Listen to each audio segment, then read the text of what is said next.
हमारा एमसी हांस को ड्रैगन की लेयर ढूंढनी है, इससे पहले कि दो बड़े नोबल परिवार इस पर वॉर शुरू कर दें। इसीलिए वह अपनी कमजोर बॉडी को दिन ब दिन कॉम्पटन माउंटेन्स में घसीटते हुए आगे बढ़ रहा है। दिखावा करता है कि वो बस जमीन का सर्वे कर रहा है, लेकिन असल में वह चुपचाप लेयर की तलाश कर रहा है, क्योंकि अगर उसके सर्वेंट्स को सच पता चल गया तो रूमर बहुत तेजी से फैल सकता है। घंटों सर्च करने के बाद हांस थक चुका है और वापस लौटने ही वाला होता है। तभी सोचों में डूबा हुआ उसका पैर फिसलता है। वह क्लिफ से नीचे गिर जाता है। सीने में तेज दर्द फट पड़ता है, हड्डियां चटकती हैं। वह आधे रास्ते में अटका हुआ है, खून से लथपथ और बिल्कुल अकेला। उसे पूरा यकीन है कि अब वो मरने वाला है। तभी उसकी नजर जाती है चट्टान की दीवार में छिपा हुआ एक ओपनिंग। वह घिसटते हुए अंदर जाता है और एक चौड़ा हॉल देखता है, जिसके बीचों बीच जमीन पर एक चमकता हुआ गोल्डन सर्कल बना है। जैसे ही वह उसमें कदम रखता है, उसके घाव भर जाते हैं और टूटी पसलियां ठीक हो जाती हैं। लेयर के अंदर गहराई में हांस को एक गोल्डन ड्रैगन मिलता है, और जैसे ही वह उसे छूता है, तेज रोशनी उसमें भर जाती है, उसे एक ड्रैगन हार्ट और नई पावर दे जाती है। लेकिन इससे पहले कि वह ये सब पाए, कॉम्पटन माउंटेन रेंज में मौजूद एक मिलिट्री कैंप में रिपोर्ट्स आती हैं कि भारी बारिश की वजह से स्काउटिंग ऑपरेशंस में दिक्कत हो रही है। हालांकि नॉर्थ ईस्ट दिशा से लाइट्स दिखने की खबर भी मिली है। साफ विजिबिलिटी न होने की वजह से सोल्जर्स मान लेते हैं कि ये लाइट्स मक्कार्थी के आदमियों की होंगी। इस कैंप का नेतृत्व कर रहा है एड्रियन वॉन कालिस्टा, जो काउंट ऑफ कालिस्टा है। ये रिपोर्ट मिलने के बाद काउंट खुद जानकारी वेरीफाई करने के लिए खड़ा हो जाता है। इस बीच सोल्जर्स पहले से ही अपनी हालत को लेकर शिकायत कर रहे हैं। वो किसी और की जमीन पर सिर्फ एक ड्रैगन जैसी रेयर चीज के लिए इतना कष्ट झेल रहे हैं। ऊपर से ये सब इसलिए हो रहा है ताकि काउंट टाउन्स और ड्यूक्स की नजर में फेवर पा सके। अफवाह ये भी है कि काउंट एक वेस्ट है, लेकिन सोल्जर्स को तसल्ली है कि कम से कम उसमें लड़ाई लीड करने की काबिलियत तो है। पर उन्हें नहीं पता कि वो गलत हैं। बैटल हेलमेट के नीचे जो इंसान है, वो असल में कलिस्टा नहीं है। वो हमारा एमसी हांस है, जो बचपन से कलिस्टा की सेवा करता आ रहा है। पहले वो होमवर्क में मदद करता था, लेकिन जल्द ही उसे सोर्ड प्ले और बाकी चीजें सीखने को मजबूर किया गया। एड्रियन के पिता की मौत के बाद हांस पर काउंटी का मैनेजमेंट और दूसरे काम डाल दिए गए। धीरे धीरे हांस एड्रियन का डबल बन गया, जबकि असली एड्रियन शराब और औरतों में डूबा रहता था। और अब बैटलफील्ड में भी असली एड्रियन की जगह हंस ही है। हंस ने ये सब किस्मत मानकर स्वीकार कर लिया था, लेकिन उसने कभी नहीं सोचा था कि उसे सच में युद्ध के मैदान में जाना पड़ेगा। हांस और सोल्जर्स आखिरकार उस जगह पहुंचते हैं जहां स्काउट्स ने लाइट्स देखी थीं। विजिबिलिटी इतनी खराब है कि एक सोल्जर वापस कैंप लौटने का सुझाव देता है, लेकिन हांस आम लोगों की जिंदगी और मरने के बाद के लाइफ के बारे में सोचों में खोया हुआ है। जैसे ही वो लौटने की तैयारी करते हैं, अचानक एक सोल्जर को मार गिराया जाता है। तभी सबको समझ आता है कि वो एम्बुश में फंस चुके हैं। अफरा तफरी में हांस को पीछे से एक स्पीयर भेद देता है। वो जमीन पर गिर पड़ता है, सोचता हुआ कि क्या यही उसका अंत है। उसे यकीन नहीं होता कि वो किसी और का स्टैंड इन बनकर ही मरने वाला है। धीरे धीरे बेहोशी में जाते हुए वो सोचता है कि क्या कोई दूसरी जिंदगी भी होती है, जहां वो किसी और की जगह नहीं बल्कि खुद बनकर जी सके। इसी सोच के साथ हांस आंखें बंद कर लेता है और सब खत्म हो जाता है। अचानक हांस आंखें खोलता है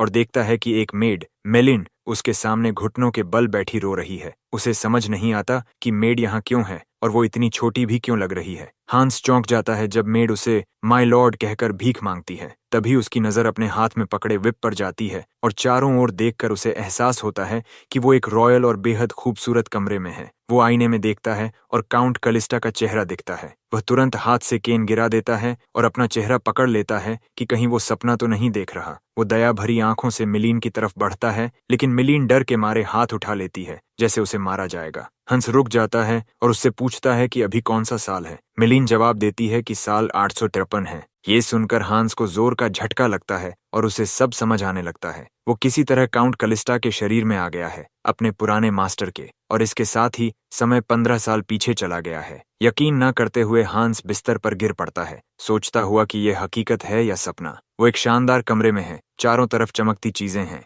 और काउंट का शरीर बेहद नरम और आरामदेह महसूस हो रहा है। वह नाजुक है क्योंकि उसने कभी भी अपने पिछले जीवन में लेबर से जुड़ा कोई काम नहीं किया था। हालात को समझने के लिए हांस मिलीन से कमरे से बाहर जाने को कहता है। जैसे ही लड़की बाहर जाती है, उसके पैरों के पीछे केन के साफ निशान दिखाई देते हैं। इससे पता चलता है कि एड्रियन ने उसके साथ बार बार अब्यूज किया है। हांस बिस्तर पर गिर जाता है और मान लेता है कि एड्रियन इतिहास का सबसे खराब और सबसे वेस्टफुल लॉर्ड है। एड्रियन छोटी छोटी बातों पर अपने सर्वेंट्स को सजा देता था और उन्हें खिलौनों की तरह ट्रीट करता था। जैसे जैसे वह बड़ा हुआ, एड्रियन पूरी तरह से वेस्टफुल लाइफ में डूब गया। उन सब हालात में हांस ही था जो एड्रियन की हर गड़बड़ी को संभालता था। अचानक हांस को कुछ याद आता है और वह जल्दी से कमरे से बाहर भागता है। वह घर के एक कमरे का दरवाजा खोलता है, लेकिन जो वह देखता है वो बिल्कुल अलग है। ये कमरा उसका होना चाहिए था, लेकिन अब इसे स्टोरेज रूम बना दिया गया है। उसे अपनी आंखों पर यकीन नहीं होता, लेकिन उसे पूरा भरोसा है कि ये वही कमरा है जहां उसने अपनी जिंदगी के 20 साल से ज्यादा बिताए थे। तभी वह सोच ही रहा होता है कि ये सब क्या हो रहा है कि एक सर्वेंट उसे पुकारता है। सर्वेंट क्लॉड पूछता है कि कास्टल लॉर्ड सर्वेंट्स के क्वार्टर्स में क्या कर रहा है। क्लॉड हांस के लिए अजनबी नहीं है, क्योंकि वह उसके और मेलिन के साथ ही बड़ा हुआ था। वे उसके साथी थे, बिल्कुल वैसे ही जैसे उसे याद थे। हंस फिर क्लॉड से पूछता है कि सर्वेंट हंस कहाँ है, लेकिन ये सवाल क्लॉड को पूरी तरह हैरान कर देता है, क्योंकि उसने कभी किसी हंस नाम के इंसान के बारे में सुना ही नहीं था। हंस खुद को समझाने की कोशिश करता है, लेकिन क्लॉड को कुछ भी समझ नहीं आता। तभी हंस को कड़वी सच्चाई समझ में आती है कि एड्रियन के शरीर में रीइंकार्नेशन होने का मतलब है कि इस दुनिया में हंस नाम का कोई इंसान मौजूद ही नहीं है। जल्द ही सर्वेंट्स के बीच लॉर्ड के अजीब व्यवहार की खबर फैलने लगती है। कुछ ने देखा कि वह सुबह जल्दी उठ रहा है, जो बहुत असामान्य है, क्योंकि वह आमतौर पर दोपहर में उठता था। दो मेड्स हांस के बारे में बातें कर रही होती हैं। तभी वह अचानक उनके पीछे आ जाता है, जिससे वे डर जाती हैं। वह उनसे माफी मांगता है और उनसे नैनी को बुलाने के लिए कहता है। अब 1 हफ्ता हो चुका है जब से हांस एड्रियन के शरीर में आया है। हांस समझ जाता है कि उसे ये सच मानना होगा कि अब वही एड्रियन है और उसे उसी की जिंदगी जीनी होगी। कुछ ही देर बाद नैनी उसे देखने आती है। नैनी को चिंता होती है कि हंस ठीक से सो नहीं रहा। हंस जवाब देता है कि वह मुश्किल से सो पाता है, आंखें बंद करता है, फिर भी खुली ही रहती हैं। फिर नैनी पूछती है कि क्या वह ब्रेकफास्ट तैयार कर दे, लेकिन हंस मना कर देता है। वह कहता है कि उसे पहले अपनी माँ से मिलने जाना है। ये सुनकर नैनी चौंक जाती है, लेकिन तुरंत मान लेती है कि ये एक अच्छा विचार है। हांस अपनी माँ के चेम्बर्स की ओर जाता है और जैसे ही वह दरवाजे पर पहुंचता है, उसकी बहन रिजाइना और माँ ओवेन दोनों उसे देखकर हैरान हो जाती हैं। रिजाइना को मजबूरन पूछना पड़ता है कि वह इतनी सुबह यहाँ क्या करने आया है। ओवेन अपनी बेटी को डांटती है कि ऐसा सवाल क्यों पूछ रही है, लेकिन फिर कहती है कि इसमें उसकी गलती भी नहीं है, क्योंकि एड्रियन ने कभी अपने परिवार की परवाह ही नहीं की। दोलिज़ोबर्टू ओवेन जल्दी से अपने बेटे को अंदर बुलाती है और कहती है कि उसे देखकर वह खुश है। दरअसल 3 साल पहले पुराने काउंट की मौत के बाद ओवेन सदमे में बीमार पड़ गई थी और बिस्तर से उठ ही नहीं पाई थी। एड्रियन, ओवेन और रेजिना ही अब हाउस कलिस्टा में बचे हैं। रोजनबॉम एम्पायर के एक दूर दराज इलाके में होने के बावजूद कलिस्टा परिवार पहले काफी अमीर था, लेकिन पुराने काउंट की मौत के बाद परिवार की सारी रौनक खत्म हो गई। हालात इतने खराब हो गए कि उन्हें अपने ही ट्रूप्स किराए पर देने पड़े ताकि घर में खाने को कुछ आ सके। भविष्य में जहां से हांस आया था, वहां ओवेन बाद में मर जाती है और रेजिना पर कर्ज में डूबा हुआ पूरा हाउस छोड़ दिया जाता है। हांस अपनी माँ का हाथ पकड़ता है और उसे भरोसा दिलाता है कि वह अब ज्यादा बार मिलने आएगा, लेकिन उसकी माँ कहती है कि उसे बार बार आने की जरूरत नहीं है, क्योंकि वह जानती है कि एस्टेट संभालना पहले से ही बहुत स्ट्रेसफुल है। ओवेन के कमरे से निकलने के बाद हांस तय करता है कि वह पूरी ताकत से एस्टेट को सही तरीके से संभालेगा। तभी बटलर आलमन उसे बताता है कि मिस्टर फ्लिन उससे मिलने आए हैं। ये सुनकर हांस को याद आता है कि इसी समय के आसपास एक बटलर था जो एड्रियन की सेवा करता था और उसका नाम आलमन ही था। वह एक बहुत लॉयल बटलर था जो हमेशा सर्वेंट्स के हितों की रक्षा करता था। वह अपने ही शरीर से सर्वेंट्स को बचाता था जब भी एड्रियन उन्हें चोट पहुंचाता था। एड्रियन ने कभी उसकी जिंदगी आसान नहीं बनाई, फिर भी वह वफादार रहा। लेकिन इसी समय के आसपास उसने इस्तीफा दे दिया और एक नया बटलर रखा गया जिसका नाम सिड था। सिड सबसे घटिया बटलर था क्योंकि वह बेहद इनकॉम्पिटेंट था और उसने परिवार की फाइनेंसेस को बर्बाद करने में भी मदद की। चूंकि अब आलमन के जाने का समय आ रहा है, हांस पहले से ही उसे रोकने का तरीका सोचने लगता है। इसी बीच हांस फ्लिन से मिलने की व्यवस्था करता है। फ्लिन कलिस्टा टेरिटरी का एडमिनिस्ट्रेटर है। फ्लिन भी एक बुरा इंसान था जो सर्वेंट्स के साथ बहुत खराब व्यवहार करता था। वह उन्हें ऐसे पीटता था जैसे वो उसके गुलाम हो। हांस जानना चाहता है कि फ्लिन क्या कहेगा और जैसा कि उसे उम्मीद थी, फ्लिन बताता है कि उसने आलमन के लिए एक सूटेबल रिप्लेसमेंट ढूंढ लिया है। वह चाहता है कि बिना समय बर्बाद किए आलमन को हटा दिया जाए। फ्लिन की बातें सुनकर हांस हैरान रह जाता है। बिल्कुल वैसे ही जैसे उसे याद था, फ्लिन एक आदमी की सिफारिश करता है जिसका नाम सिड है। फ्लिन दावा करता है कि सिड बहुत काबिल है और वह उसके लिए भाई जैसा है। इससे पहले कि फ्लिन कुछ और बोले, हांस उसे चुप रहने को कह देता है। हांस गुस्से और फ्रस्ट्रेशन में अपना सिर पकड़ लेता है। फ्लिन से पूछता है कि क्या उसने सच में सही सुना है। क्या फ्लिन सच में आलमन को निकालने की योजना बना रहा है। जब फ्लिन को लगता है कि हांस सब कुछ गलत समझ रहा है, तो वह इस गड़बड़ी का दोष खुद पर डालता है। फिर वह अपने अंदर वाले पॉकेट में हाथ डालता है और कुछ निकालता है। वह हांस का हाथ हाथ पकड़कर उसमें 10 गोल्ड कॉइन्स रख देता है। ये देखकर हांस को जबरदस्त झटका लगता है और उसे घिन महसूस होती है। फ्लिन कहता है कि वह नहीं चाहता कि लड़का अपने हाथ गंदे करे जो होने वाला है उससे। उसके पास पहले से ही एम्बेजलमेंट का एक आसान आरोप लगाकर सब निपटाने की योजना है। हमेशा की तरह फ्लिन हांस से कहता है कि उसने रिकॉर्ड्स पहले ही तैयार कर रखे हैं। हांस चुपचाप अपनी हथेली में पड़े 10 गोल्ड कॉइन्स को घूरता रहता है। आमतौर पर एक गरीब परिवार 10 सिल्वर में पूरा महीना गुजार लेता है, यानी 10 गोल्ड कॉइन्स एक कॉमनर के लिए लगभग 20 महीनों का खर्च है। एक गोल्ड कॉइन बराबर होता है 20 सिल्वर कॉइन्स के। चूंकि फ्लिन कलिस्टा टेरिटरी का एडमिनिस्ट्रेटर है और छोटी सी आमदनी के अलावा उसके पास कोई और इनकम नहीं है, हांस तुरंत समझ जाता है कि ये पैसे लोगों से चुराए गए हैं। हांस को ये जानकर बेहद निराशा होती है कि एड्रियन ने एम्बेजल्ड पैसे को रिश्वत की तरह लिया था। बदले में एस्टेट को फ्लिन जैसे लोग मनचाहे तरीके से चला रहे थे। तभी हांस को एहसास होता है कि अल्मान ने इस्तीफा नहीं दिया था, बल्कि उसे जबरन बाहर निकाला गया था। सब जानते थे कि उस पर झूठा आरोप लगाया गया है, लेकिन सब चुप रहे और हांस उस समय बहुत छोटा था, इसलिए सच्चाई समझ नहीं पाया। सारी बातें सामने आकर हांस को अंदर से तोड़ देती हैं। धीमी आवाज में हांस नाइट बॉडीगार्ड ऑसवर्ल्ड को बुलाता है। हालात पलटते हुए हांस ऑसवर्ल्ड को आदेश देता है कि वह तुरंत फ्लिन को गिरफ्तार करे। हांस कहता है कि फ्लिन ने उससे भ्रष्ट मांग की और उसके सर्वेंट पर झूठा आरोप लगाया। अपने अपराधों की वजह से हांस ऑसवर्ल्ड को आदेश देता है कि फ्लिन को डंजन में बंद कर दिया जाए। ऑसवर्ल्ड बिना समय गंवाए आदेश मान लेता है, जबकि फ्लिन पूरी तरह से सन्न रह जाता है और उसका मुंह खुला का खुला रह जाता है। फ्लिन हांस को मनाने की कोशिश करता है, लेकिन हांस उसे अनदेखा कर देता है जब ऑसवर्ल्ड उसे घसीट कर ले जाता है। हांस 10 गोल्ड कॉइन्स मेज पर गिरा देता है और सोचता है कि आखिर वह एड्रियन के शरीर में क्यों आया। भले ही उसे सब कुछ ना पता हो, लेकिन उसे इतना जरूर पता है कि इस शरीर के पिछले मालिक एड्रियन ने बहुत से लोगों को दर्द दिया है। हांस एड्रियन नहीं है और वह इतिहास को खुद को दोहराने नहीं देगा। मैंशन के हॉल में ऑसवर्ल्ड फ्लिन को डंजन की तरफ घसीट रहा होता है। वह फ्लिन को स्कम कहते हुए ठीक से चलने को कहता है। ऑसवर्ल्ड को फ्लिन के अपराध की पूरी जानकारी नहीं है, लेकिन उसे फर्क भी नहीं पड़ता। खुद फ्लिन भी इस मोड़ से हैरान है। उसे यकीन नहीं हो रहा कि उसे डंजन भेजा जा रहा है। एक बर्बाद घर में जहां नेता वेस्टफुल है, ऑसवर्ल्ड ही आखिरी नाइट बचा है। फ्लिन हमेशा एड्रियन को सबसे बड़ा बेवकूफ मानता था, क्योंकि उसे मैनिपुलेट करना आसान था। अब जब फ्लिन गिरफ्तार हो चुका है तो वह सोचता है कि क्या एड्रियन में आखिरकार थोड़ा सा प्राइड आ गया है, लेकिन उसे नहीं पता कि एड्रियन के शरीर में अब वो पुराना मूर्ख एड्रियन नहीं बल्कि हांस है। फिर भी फ्लिन को लगता है कि हांस को इसका अंजाम भुगतना पड़ेगा, क्योंकि दुनिया फूलों की सेज नहीं है। ऑसवर्ल्ड फ्लिन को डंजन में घसीट कर ले जाता है और गुस्से में उसे सेल के अंदर फेंक देता है, बिना उसके पुराने पद की कोई परवाह किए। यहाँ तक कि फ्लिन को भी पूछना पड़ता है कि क्या ऑसवर्ल्ड उसके साथ कुछ ज्यादा ही सख्ती नहीं कर रहा, लेकिन ऑसवर्ल्ड उसे चुप रहने को कहता है जब तक उसका फैसला लॉर्ड नहीं सुना देता। ऑसवर्ल्ड के बारे में जानने के लिए वह एक ऐसे नाइट का बेटा है जिसने पिछले काउंट की सेवा की थी, और जब सारे नाइट्स चले गए तब भी वही अकेला रुका, क्योंकि वह वफादार है। अपनी सेल के अंदर फ्लिन को लगता है कि उसमें अभी भी इतनी काबिलियत है कि वह लॉर्ड को मीठी बातों में फंसाकर अपनी मर्जी के मुताबिक काम करवा सके। वह योजना बनाता है कि वह लॉर्ड को मैनिपुलेट करेगा और उससे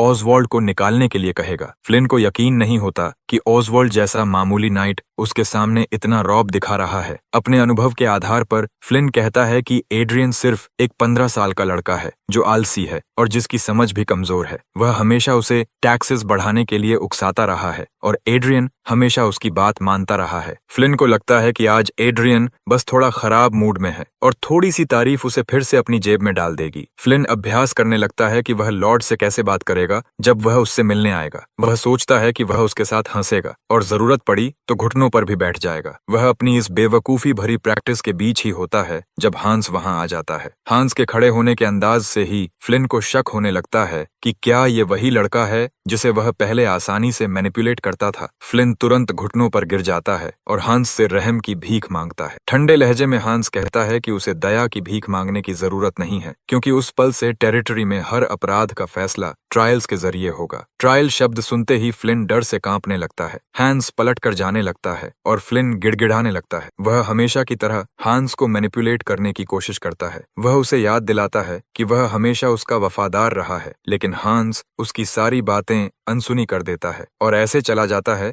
जैसे उसे कुछ सुनाई ही नहीं दे रहा। फ्लिन पहले एक कॉमनर था, लेकिन धीरे धीरे तरक्की करके कलिस्टा टेरिटरी का एडमिनिस्ट्रेटर बन गया था। लोग उसे बहुत अहम मानते थे, लेकिन अब वही फ्लिन एक जज के सामने अदालत में खड़ा है। उस पर ब्राइबरी, एम्बेजलमेंट और ब्रीच ऑफ ट्रस्ट के आरोप लगाए जाते हैं। इन अपराधों की वजह से उस पर एसेट्स कॉन्फिस्केशन और इम्प्रिजनमेंट का खतरा मंडरा रहा है। फ्लिन का ट्रायल पूरे टेरिटरी के लोगों के लिए एक बड़ा झटका होता है और यह लापरवाह एडमिनिस्ट्रेटर्स के लिए एक चेतावनी भी बन जाता है। घर के सर्वेंट्स भी इस ट्रायल से हैरान हैं, क्योंकि बहुत लंबे समय बाद इस जमीन पर कोई मुकदमा हुआ है। हांस अपने सर्वेंट्स को इकट्ठा करता है और उनमें से कुछ पहले से ही डरे हुए हैं कि शायद उन्हें सजा मिलने वाली है। अल्मन बताता है कि सारे सर्वेंट्स आ चुके हैं और दया भरी आवाज में हांस उनसे पूछता है कि अब तक उसने एक लॉर्ड के रूप में कैसा काम किया है। चूंकि सर्वेंट्स उसके सबसे करीब हैं, उसे लगता है कि वही सबसे बेहतर जवाब दे सकते हैं। ये सवाल सर्वेंट्स को चौंका देता है, क्योंकि उन्हें समझ नहीं आता कि लॉर्ड आखिर करना क्या चाहता है। उन्हें बस यही उम्मीद होती है कि कहीं उन्हें मारा या पीटा ना जाए। कुछ देर इंतजार के बाद जब कोई जवाब नहीं मिलता तो हांस खुद बोलना शुरू करता है। जो वह आगे कहता है उससे कमरे में मौजूद हर कोई सन्न रह जाता है। हांस सिर झुकाता है और सर्वेंट से माफी मांगता है। वह मानता है कि उसने छोटी छोटी बेवकूफी भरी बातों पर गुस्सा निकाला और उन्हें दर्द पहुंचाया। सर्वेंट्स आपस में फुसफुसाने लगते हैं कि आखिर हो क्या रहा है। हांस आगे कहता है, एक माफी उसके सारे पुराने गुनाह नहीं मिटा सकती, लेकिन वह बस सर्वेंट्स से अपने रिश्ते सुधारना चाहता है। वह जोड़ता है कि उसने घर को चलाने में गैर जिम्मेदाराना व्यवहार दिखाया है, लेकिन वह उन्हें भरोसा दिलाता है कि अब से वह कलिस्ता को उनके लिए रहने की बेहतर जगह बनाएगा और इसकी शुरुआत वह अपने ही कासल के लोगों का ख्याल रखकर करेगा। हांस कहता है कि वह सब कुछ ठीक करने की कोशिश करेगा, भले ही शुरुआत में हालात थोड़े केओटिक हों, लेकिन वह सर्वेंट्स से कहता है कि वे उस पर भरोसा करें और उसका साथ दें। ये सब सुनकर सर्वेंट्स पूरी तरह शॉक और डिसबिलीफ में रह जाते हैं। मीटिंग के बाद क्लॉड और मेलीन इस अचानक बदलाव के बारे में बात करते हैं। मेलीन कहती है कि कुछ दिन पहले तक लॉर्ड ने उसे मारा था, लेकिन अब वह बिल्कुल अलग बर्ताव कर रहा है। वह सोचती है कि क्या कोई इंसान इतने कम समय में सच में बदल सकता है। हांस के चेम्बर्स के अंदर वह आलमन को उसके अच्छे काम के लिए धन्यवाद देता है और कहता है कि वह अब जा सकता है, लेकिन अल्मान रुक जाता है और हांस के सामने सिर झुकाकर उसका शुक्रिया अदा करता है। अल्मान जो कर रहा होता है उसे देखकर हांस हैरान रह जाता है और अल्मान बताता है कि उसे पता है कि लॉर्ड ने उसका साथ दिया था जब फ्लिन उस पर झूठा आरोप लगाने की कोशिश कर रहा था। हांस तुरंत अल्मन से कहता है कि वह अपना सिर उठाए, यह याद दिलाते हुए कि वे इतने लंबे समय से साथ हैं और उसने बस वही किया जो सही था। फिर हांस अल्मन का हाथ पकड़ता है और उससे कहता है कि अगर अगली बार कोई भी उसे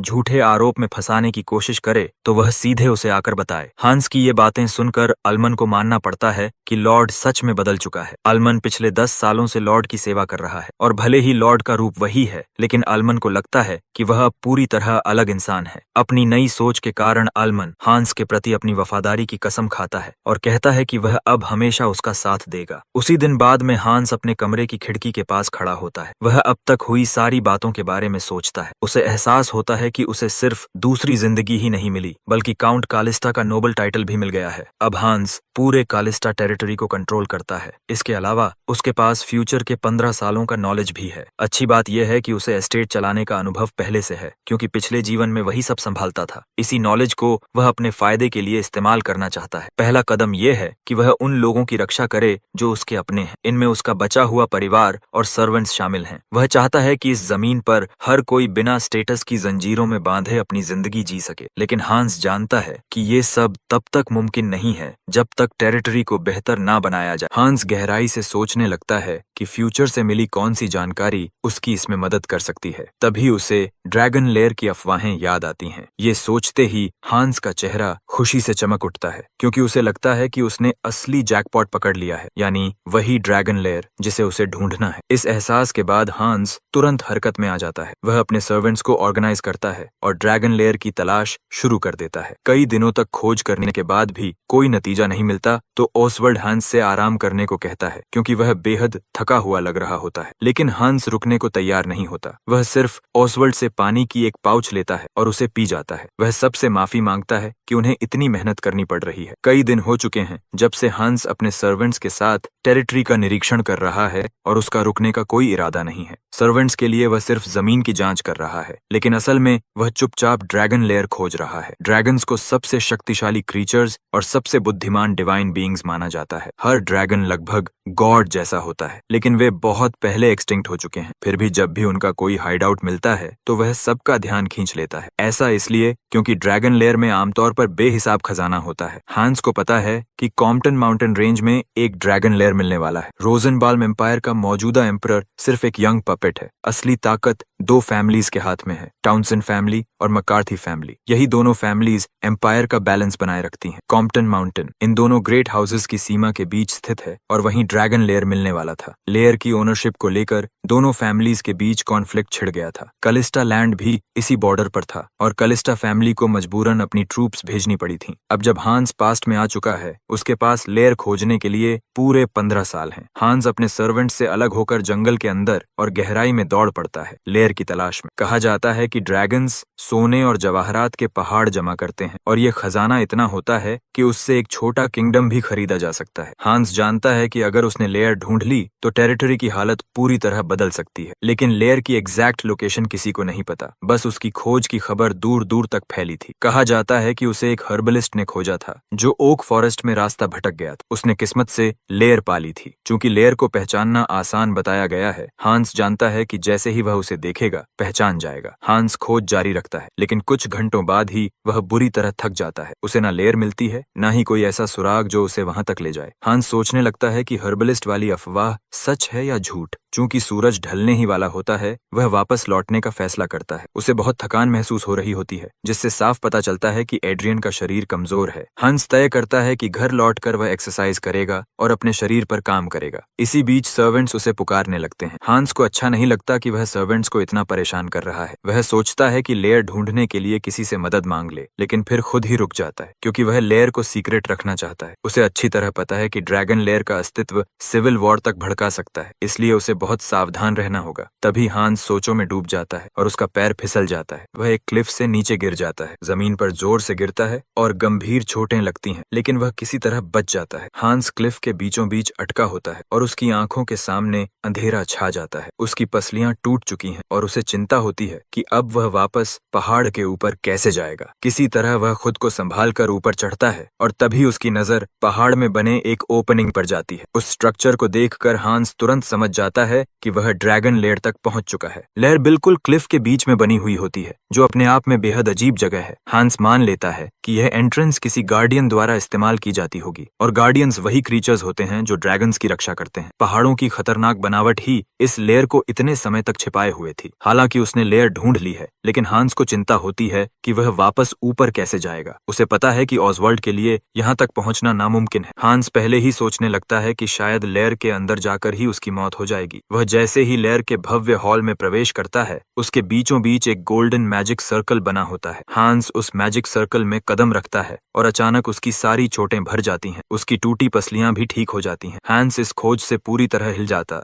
क्योंकि लेयर को तो खाली बताया गया था। वह सोचता है कि शायद पूरी जगह ही हीलिंग मैजिक से एन्चेंटेड है। हांस इस बात से बेहद प्रभावित होता है क्योंकि वह जानता है कि सिर्फ हीलिंग मैजिक की खोज से ही यह लेयर पहले से ही बहुत कीमती बन चुकी है। हांस थोड़ी देर के लिए अपने ख्यालों में खो जाता है, लेकिन फिर खुद को झटका देकर वापस रियलिटी में लाता है। हांस तय करता है कि वह लेयर को पूरी तरह एक्सप्लोर करेगा और समझेगा कि इसमें क्या क्या है। लेयर मिलने के बाद हांस समझ जाता है कि यह उसके लिए सबसे बड़ा एसेट बनने वाला है, खासकर एक ऐसे इंसान के लिए जो पास्ट में किसी और के शरीर में लौटा है। थोड़ी ही देर में हांस को 4 दरवाजे मिलते हैं जो बीच के हिस्से से जुड़े हुए लगते हैं। लेयर की बनावट देखकर हांस हैरान हो जाता है क्योंकि यह बिल्कुल चींटियों के बिल जैसी बनी हुई है। वह आगे बढ़ता है और उसे एक कमरा मिलता है जो लाइब्रेरी जैसा लगता है। चूंकि ड्रैगन्स कभी कभी इंसानों का रूप भी लेते हैं, हांस मान लेता है कि शायद ड्रैगन इंसानी सुखों का आनंद लेने के लिए पढ़ता होगा। अब तक जो उसने देखा है उससे हांस समझ जाता है कि लेयर इंसानों के रहने की जगह जैसी बनाई गई है, क्योंकि इसमें बेडरूम, स्टडी और ड्रेसिंग रूम तक मौजूद हैं। अभी तक उसे वैसा बड़ा खजाना नहीं मिला जैसा अफवाहों में बताया गया था, लेकिन हांस को भरोसा है कि लेयर की असली कीमत धीरे धीरे सामने आएगी। अभी तक सबसे काम की चीज उसे बीच का हीलिंग मैजिक वाला हिस्सा लगता है। हांस तय करता है कि वह इस जगह को हीलिंग हॉल कहेगा। हीलिंग मैजिक लगभग इतिहास बन चुकी चीज है, इसलिए हांस इस खोज से और भी ज्यादा प्रभावित होता है। फिर वह आखिरी उस कमरे की तरफ बढ़ता है जिसे उसने अभी तक नहीं देखा था। हांस जैसे ही उस कमरे में दाखिल होता है, वह डर और सदमे में जम जाता है। उसके सामने एक गोल्डन ड्रैगन लेटा हुआ होता है। हांस को यकीन नहीं होता कि वह जो देख रहा है वो सच है। उसकी जानकारी के अनुसार अनुसार ड्रैगन्स कम से कम 100 साल पहले एक्सटिंक्ट हो चुके थे। इसीलिए हांस मान लेता है कि उसके सामने पड़ा ड्रैगन सिर्फ एक कॉर्प्स है, लेकिन उसी समय वह सोचता है कि क्या कोई लाश अब भी इतनी चमकदार और साफ रह सकती है। तभी हांस ड्रैगन को छू लेता है और अचानक पूरा कमरा तेज रोशनी से भर जाता है। रोशनी इतनी तेज होती है कि हांस पीछे हटने पर मजबूर हो जाता है। वह रोशनी धीरे धीरे उसके शरीर में घुसने लगती है और उसी समय उसे अपने दिमाग में एक आवाज सुनाई। अभी वह समझ ही रहा होता है कि क्या हो रहा है कि वह खुद को एक शाही कपड़ों में खड़े आदमी के सामने पाता है। डर के साथ हांस उस अजीब आदमी से पूछता है कि वह कौन है। हंस उस आदमी से निकलती हुई अजीब सी ऑरा को साफ महसूस कर सकता है और तभी उसे समझ आ जाता है कि उसके सामने खड़ा यह इंसान नहीं है। आखिरकार वह आदमी बोलता है और अपना नाम सफ्रेड बताता है। वह आगे कहता है कि वह गोल्ड क्लैन का आखिरी हेड है और इसके साथ ही पूरे कॉन्टिनेंट का अंतिम ड्रैगन भी है। हांस यह सुनकर सन्न रह जाता है जब उसे एहसास होता है कि वह सच में एक ड्रैगन के सामने खड़ा है। हांस उससे पूछता है कि क्या वही इस लेयर का मास्टर है, लेकिन सफ्रेड उसे सब कुछ समझाने लगता है। वह बताता है कि जो ड्रैगन हांस ने पहले देखा था वह बस एक लाइफलेस शेल है। हांस जो आवाज अभी अपने दिमाग में सुन रहा है वह उसकी छोड़ी हुई आखिरी मैजिक है। हांस अब भी पूरी तरह नहीं समझ पाता और सफ्रेड आगे समझाता है। वह बताता है कि ड्रैगन्स इस धरती के सबसे सुपीरियर बीइंग्स थे, लेकिन समय के साथ वे आपसी राइवलरी और कॉन्फ्लिक्ट्स में खत्म होते चले गए। आखिर में सफ्रेड ही पूरे कॉन्टिनेंट का आखिरी ड्रैगन बचा। ड्रैगन्स स्वभाव से अकेले रहते हैं, इसलिए अकेलापन उसके लिए कोई बड़ी बात नहीं थी, लेकिन वह यह सहन नहीं कर सकता था कि उसके मरने के बाद ड्रैगन मैजिक हमेशा के लिए गायब हो जाए। इसी वजह से उसने एक बड़ा फैसला लिया कि वह अपना ज्ञान और लेगेसी उस इंटेलिजेंट इंसान को सौंपेगा जो किस्मत से उसकी लेयर तक पहुंचेगा और ड्रैगन मैजिक को आगे बढ़ाएगा। सफ्रेड बताता है कि उसकी मौत साल 354 में हुई थी और जो स्पेल उसने बनाया था वह उसकी मौत के बाद 500 साल तक चलने वाला था। अगर इन 500 सालों में कोई उसे नहीं ढूंढ पाता तो उसकी लाश मिट्टी बन जाती और ड्रैगन मैजिक इतिहास से हमेशा के लिए खो जाती। सफ्रेड कहता है कि वह ऐसा नहीं चाहता था, लेकिन वह इसे किस्मत मानकर स्वीकार कर लेता। पर अब वह शुक्रगुजार है कि हांस, जो अब उसका सक्सेसर है, उसे ढूंढ पाया। सफ्रेड चाहता है कि मैजिक आने वाली पीढ़ियों तक इस दुनिया में बनी रहे। हांस विरोध करता है और कहता है कि उसे मैजिक का कोई ज्ञान नहीं है। वह जोड़ता है कि अब दुनिया में बहुत कम मेजेस बचे हैं, इसलिए उसके लिए मैजिक सीखना बेहद मुश्किल होगा। यह सुनकर सफ्रेड हंस पड़ता है, जिससे हांस सोच में पड़ जाता है कि ड्रैगन को इसमें मजाक क्या लग रहा है। सफ्रेड हांस को याद दिलाता है कि उसे उसका सक्सेसर चुना गया है और वह हांस की दाईं छाती की ओर इशारा करता है। जैसे ही वह हांस को छूता है, हांस खुद को वापस लेयर में पाता है। हांस सोचने लगता है कि क्या देखा वह सिर्फ कोई इल्यूजन था या सपना। वह कमरे में चारों तरफ देखता है और पाता है कि ड्रैगन का शरीर पूरी तरह से नष्ट हो चुका है। तभी हांस को एहसास होता है कि उसे एक ड्रैगन हार्ट दिया गया है जो उसकी दाईं छाती में मौजूद है। अपने इंसानी दिल के अलावा हांस को एक और प्रेजेंस महसूस होती है, जैसे धुंधली सी धुआं, लेकिन बेहद शक्तिशाली मैजिक का स्रोत। इसी के साथ सफ्रेड का ज्ञान उस नए दिल के जरिए हांस में भरने लगता है। हांस को एक साथ बहुत सारी जानकारी मिलती है जिसे वह अभी पूरी तरह समझ नहीं पाता, लेकिन एक बात को लेकर वह बिल्कुल पक्का है और वो यह कि अब वह ड्रैगन टंग मैजिक इस्तेमाल कर सकता है। इंसानों को जहां लंबे इनकैंटेशंस और एक्टिवेशन वर्ड्स की जरूरत होती है, वहीं ड्रैगन टंग मैजिक सिर्फ एक ट्रिगर वर्ड से ही एक्टिवेट हो जाती है। चूंकि इस मैजिक को चलाने के लिए ड्रैगन हार्ट की शक्ति चाहिए, हांस को भरोसा है कि सफ्रेड द्वारा छोड़ा गया ड्रैगन हार्ट उसके लिए काफी है। ड्रैगन टंग मैजिक की मदद से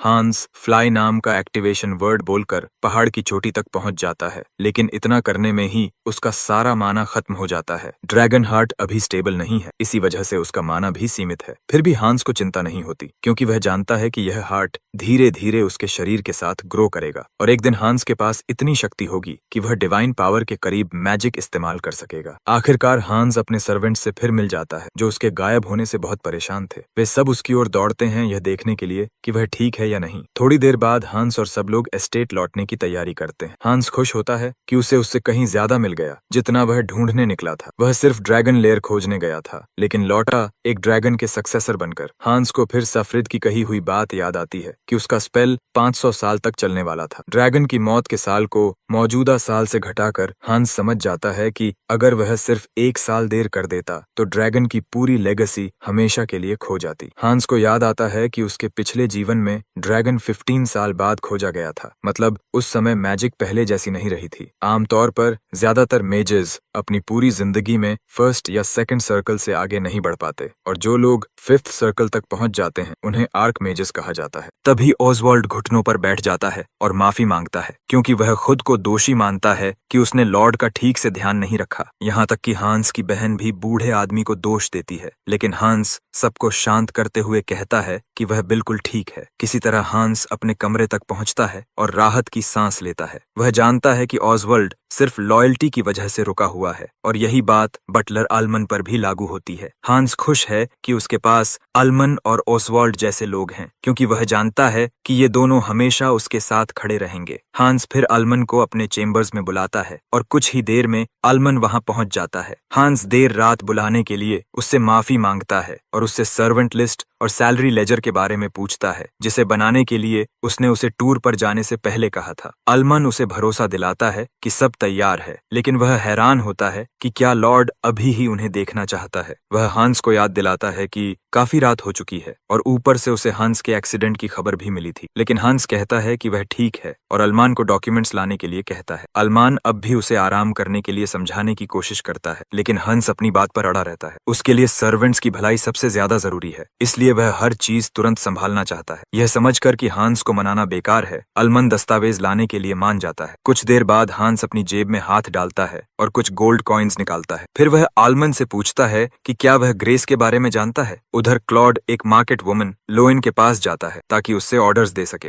क्लॉड उसे अपनी लिस्ट देता है, जिसे देखकर वह औरत हैरान रह जाती है। क्लॉड उससे पूछता है कि क्या इतने सारे सामान की सप्लाई करना मुश्किल होगा, लेकिन लोइन जवाब देती है कि इसमें कोई दिक्कत नहीं है। वह बस खुश होकर चौंक गई थी। हांस की नई पॉलिसीज ने पूरे टेरिटोरी को बदल दिया है। टैक्सेस कम कर दिए गए हैं और एस्टेट से आने वाले ऑर्डर्स भी बढ़ गए हैं। अब इलाके के लोग मानने लगे हैं कि जिंदगी जीने लायक है, जो उन्होंने पहले कभी सोचा भी नहीं था। लोइन क्लॉड को रिसीट देती है और भरोसा दिलाती है कि वह शाम तक सामान पहुंचा देगी। हैरानी की बात यह होती है कि वह क्लॉड को जाते समय 2 सेब भी दे देती है। लोइन कहती है कि ये सेब क्लॉड की सेवा के लिए उसकी तरफ से अप्रिशिएशन है। उसे लगता है कि सर्वेंट्स की वजह से ही लॉर्ड इतना अच्छा इंसान बना है। क्लॉड खुश होकर एस्टेट लौटता है। रास्ते में उसे मेलिन मिलती है, जो हर्ब्स इकट्ठा कर रही होती है। क्लॉड बड़े गर्व से दोनों सेब पकड़कर मुस्कुरा रहा होता है। वह एक सेब मेलिन को देता है और वह हैरान होकर पूछती है कि ये कहाँ से मिला। क्लॉड बताता है कि लोइन ने दिया है, जिससे मेलिन पूरी तरह चौंक जाती है। लोइन हमेशा एक कंजूस बूढ़ी औरत मानी जाती थी, लेकिन अब सबको हैरानी हो रही है कि वह भी बदल गई है। क्लॉड फिर बताता है कि सिर्फ लोइन ही नहीं, बहुत कुछ बदल गया है। फ्लिन को सजा मिलना ही चौंकाने वाला था, लेकिन उसके साथ साथ बाकी सारे करप्ट ऑफिशियल्स को भी सजा मिली है। हांस ने खुद एस्टेट के सारे लेजर्स देखे ताकि वह हर बैड एग को बाहर निकाल सके। यहाँ तक कि जो टैक्सेस गैर कानूनी तरीके से वसूले गए थे, वे भी लोगों को वापस कर दिए गए, जिसमें सर्वेंट्स के भी शामिल थे। अब सर्वेंट्स की जिंदगी बेहतर हो गई है, उन्हें ज्यादा पे मिल रही है, प्रॉपर ब्रेक टाइम है और नए कपड़े भी दिए गए हैं। कासल अब बाहर के लोगों के लिए भी आसानी से एक्सेसिबल है। इन बदलावों की वजह से सर्वेंट्स के पास अब बाहर घूमने और आराम करने का समय भी है, ठीक वैसे ही जैसे इस वक्त मेलिन और क्लॉड कर रहे हैं। क्लॉड नोटिस करता है कि मेलिन अब लॉर्ड के बारे में अच्छे तरीके से बात करने लगी है। वह उसे याद दिलाता है कि सबसे पहले वही लॉर्ड था जिसने उनके साथ बुरा बर्ताव किया था। क्लॉड को विश्वास नहीं होता कि लोग इतनी आसानी से बदल सकते हैं। मेलिन इस बात से सहमत होती है, लेकिन वह बताती है कि आजकल जब भी वह हांस को देखती है तो उसे अंदर से लगता है कि उसने पहले बहुत जल्दबाजी में फैसले ले लिए थे। अब जो कुछ भी हो रहा है उसे देखकर मेलिन को लगता है कि उसे लॉर्ड को एक और मौका देना चाहिए। क्लॉड फिर मजाक में पूछता है कि क्या वह हांस को इसलिए माफ कर रही है क्योंकि वह हैंडसम है, और मेलिन तुरंत मना कर देती है। कुछ देर बाद दोनों कैसल की तरफ लौटने लगते हैं। वे बात करते हैं कि हांस अब ज्यादा दिखाई नहीं देता। अब तो उन्हें हांस को देखना भी मुश्किल हो गया है। हांस उन्हें बताता है कि वह इंस्पेक्शंस पर जाता है, लेकिन असल में वह ड्रैगन लेयर जा रहा होता है। लेयर के अंदर हांस अपनी मैजिक की प्रैक्टिस कर रहा होता है। अब वह फायरबॉल जैसे स्पेल्स इस्तेमाल कर सकता है और इसके अलावा शील्ड स्पेल भी कर पा रहा है। ड्रैगन की पावर मिले हुए लगभग 1 महीना हो चुका है और हांस तब से लगातार ट्रेनिंग कर रहा है। वह साफ महसूस कर सकता है कि उसकी मैजिक बेहतर हो रही है और समय के साथ वह और भी मजबूत हो जाएगा। लेकिन हांस को ये बात पसंद नहीं कि हर बार मैजिक प्रैक्टिस करने के लिए उसे घोड़े पर बैठकर लेयर तक जाना पड़ता है। चूंकि लेयर मैजिक से रीइंफोर्स्ड है, चाहे वह कितनी भी ताकत से ट्रेनिंग करे, लेयर को कोई नुकसान नहीं होगा। हांस इस जगह को अपने लिए परफेक्ट ट्रेनिंग ग्राउंड मानता है, लेकिन फिर भी उसके लिए बेहतर होता अगर वह आसानी से आ जा सकता। हांस जानता है कि इसका एक तरीका है और वह है टेलीपोर्टेशन मैजिक, जिसे वार्प गेट कहा जाता है। इससे वह सेफ जोन के अंदर किसी तय जगह पर सीधे टेलीपोर्ट कर सकता है। लेकिन वार्प गेट एक बहुत हाई लेवल स्पेल है जो 7th सर्कल में आता है। इस समय हांस इतना पावरफुल नहीं है कि यह स्पेल इस्तेमाल कर सके, क्योंकि वह अब भी सिर्फ लेवल 2 या 3 के आसपास है। फिर भी हांस का करंट लेवल काफी इंप्रेसिव है, क्योंकि एम्पायर का ग्रैंड मेज भी लेवल 5 से आगे नहीं बढ़ पाया है। टेलीपोर्टेशन स्पेल्स को बेहतर तरीके से सीखने के लिए हांस जानता है कि उसे पहले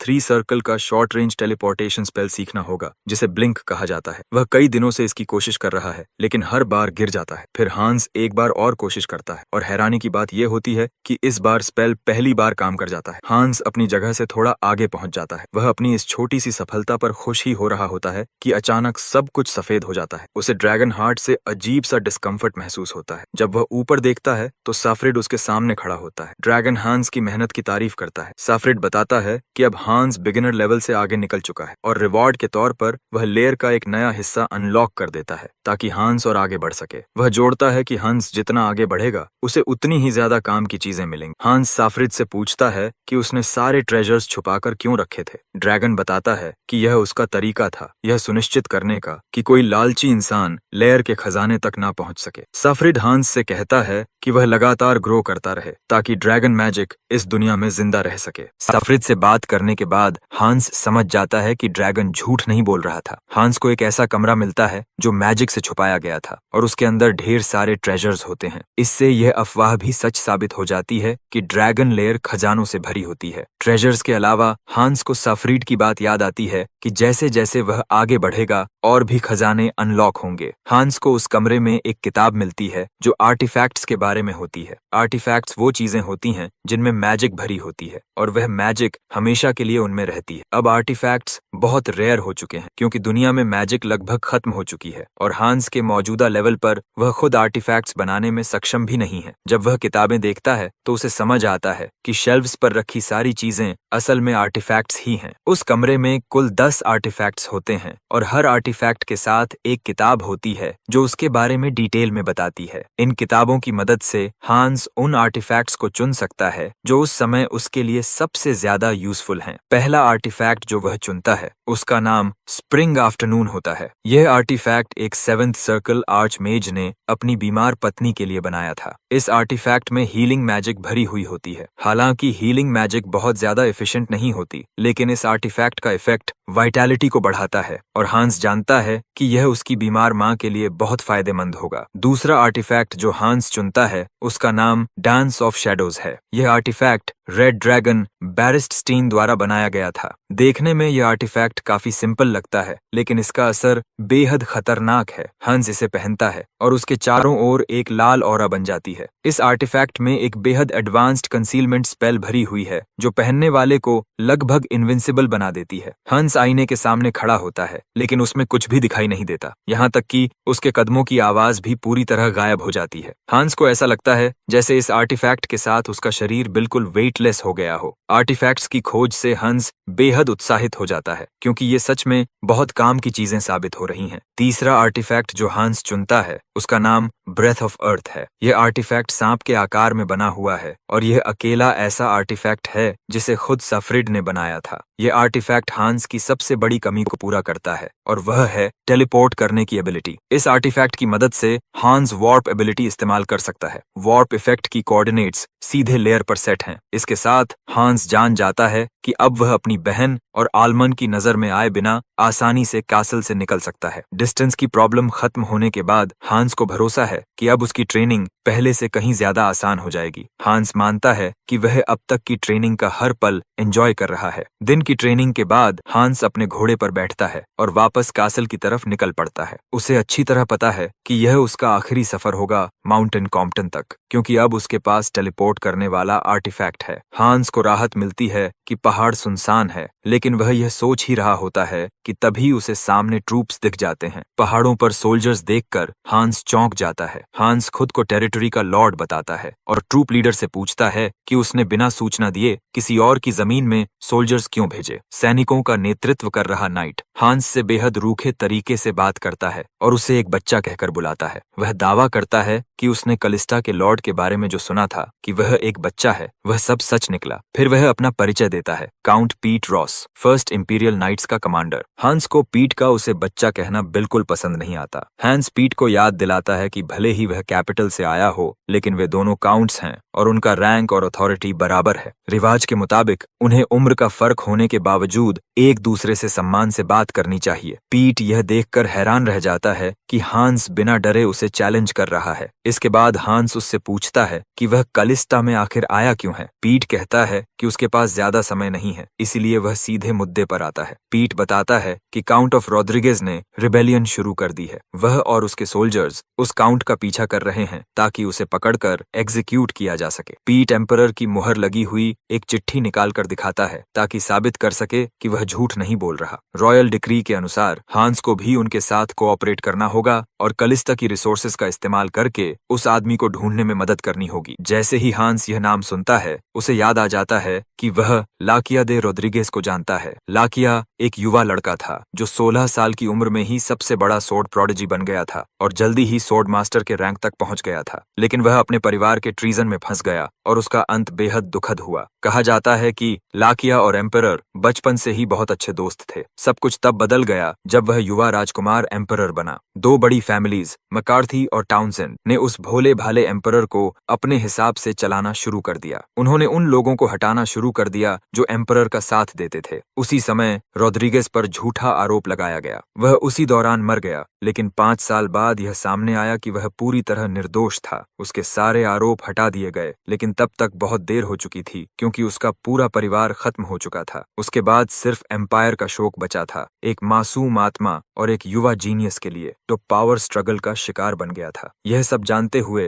हंस समझ जाता है कि इस बार उसे लाकिया को हर हाल में बचाना होगा। पीट देखता है कि हंस सोच में डूब गया है और उसे आवाज देकर ध्यान खींचता है। वह हंस को बताता है कि लाकिया घायल है और आखिरी बार जब उन्होंने उसे देखा था तो वह पहाड़ों की तरफ भाग गया था। हंस फिर जवाब देता है कि वह कोऑपरेट करेगा, लेकिन वह उनसे आग्रह करता है कि आज के लिए सर्च रोक दी जाए क्योंकि काफी देर हो चुकी है। वह वादा करता है कि अगले दिन सुबह सबसे पहले सर्च दोबारा शुरू की जाएगी। पीट घमंड से कहता है कि उसके आदमी घायल इंसान को ढूंढने के लिए काफी हैं, लेकिन हंस उसे समझाता है कि कॉम्पटन माउंटेन्स वैसी जगह नहीं है जिनकी उन्हें आदत है। वे घोड़े पर बैठकर ठीक से सर्च नहीं कर सकते और इसके अलावा पीट और उसके सारे आदमी भारी आर्मर पहने हुए हैं। हंस उसका ध्यान इस बात पर भी दिलाता है कि उसके आदमी पहले से ही थके हुए हैं। हंस पीट को भरोसा दिलाता है कि सबसे अच्छा तरीका यही है कि अगली सुबह जल्दी सर्च शुरू की जाए। हंस को याद है कि उसके पिछले जीवन में भी कुछ ऐसा ही हुआ था जब हाउस कलिस्टा ने टाउन्स और फैमिली की मदद के लिए ट्रूप्स भेजे थे। कॉम्पटन माउंटेन्स पूरे किंगडम के सबसे रफ टेरेन्स में से एक हैं और हंस मानता है कि वह खुद भी लेयर सिर्फ अपने पास्ट नॉलेज और किस्मत की वजह से ही ढूंढ पाया था। मानता है कि पहाड़ों में एक घायल आदमी को एक दिन के अंदर ढूंढना बेहद मुश्किल है। पीट को सर्च टालने के लिए मना लेने के बाद हंस खुद लाकिया की तलाश में निकल पड़ता है। वह अपने मैजिक का इस्तेमाल करके पूरे इलाके का एक वाइड स्कैन करता है। काफी मेहनत के बाद वह आखिरकार लाकिया को लोकेट कर लेता है। हंस वहां पहुंचता है जहां लाकिया पड़ा होता है और उसे घायल व बेहोश पाता है। उसकी चोटें बहुत गंभीर होती हैं और चूंकि हंस के पास अभी हीलिंग एबिलिटीज नहीं है तो वह सिर्फ स्प्रिंग आफ्टरनून आर्टिफैक्ट का इस्तेमाल कर सकता है। भले ही रिंग का असर कमजोर हो, लेकिन हंस जानता है कि कुछ न करने से बेहतर यही है। वह रिंग लाकिया की उंगली में पहनाता है और वह तुरंत काम करना शुरू कर देती है। फिर हंस फेदरिंग स्पेल का इस्तेमाल करता है ताकि लाकिया हल्का हो जाए और वह उसे उठाकर घोड़े पर बैठा सके।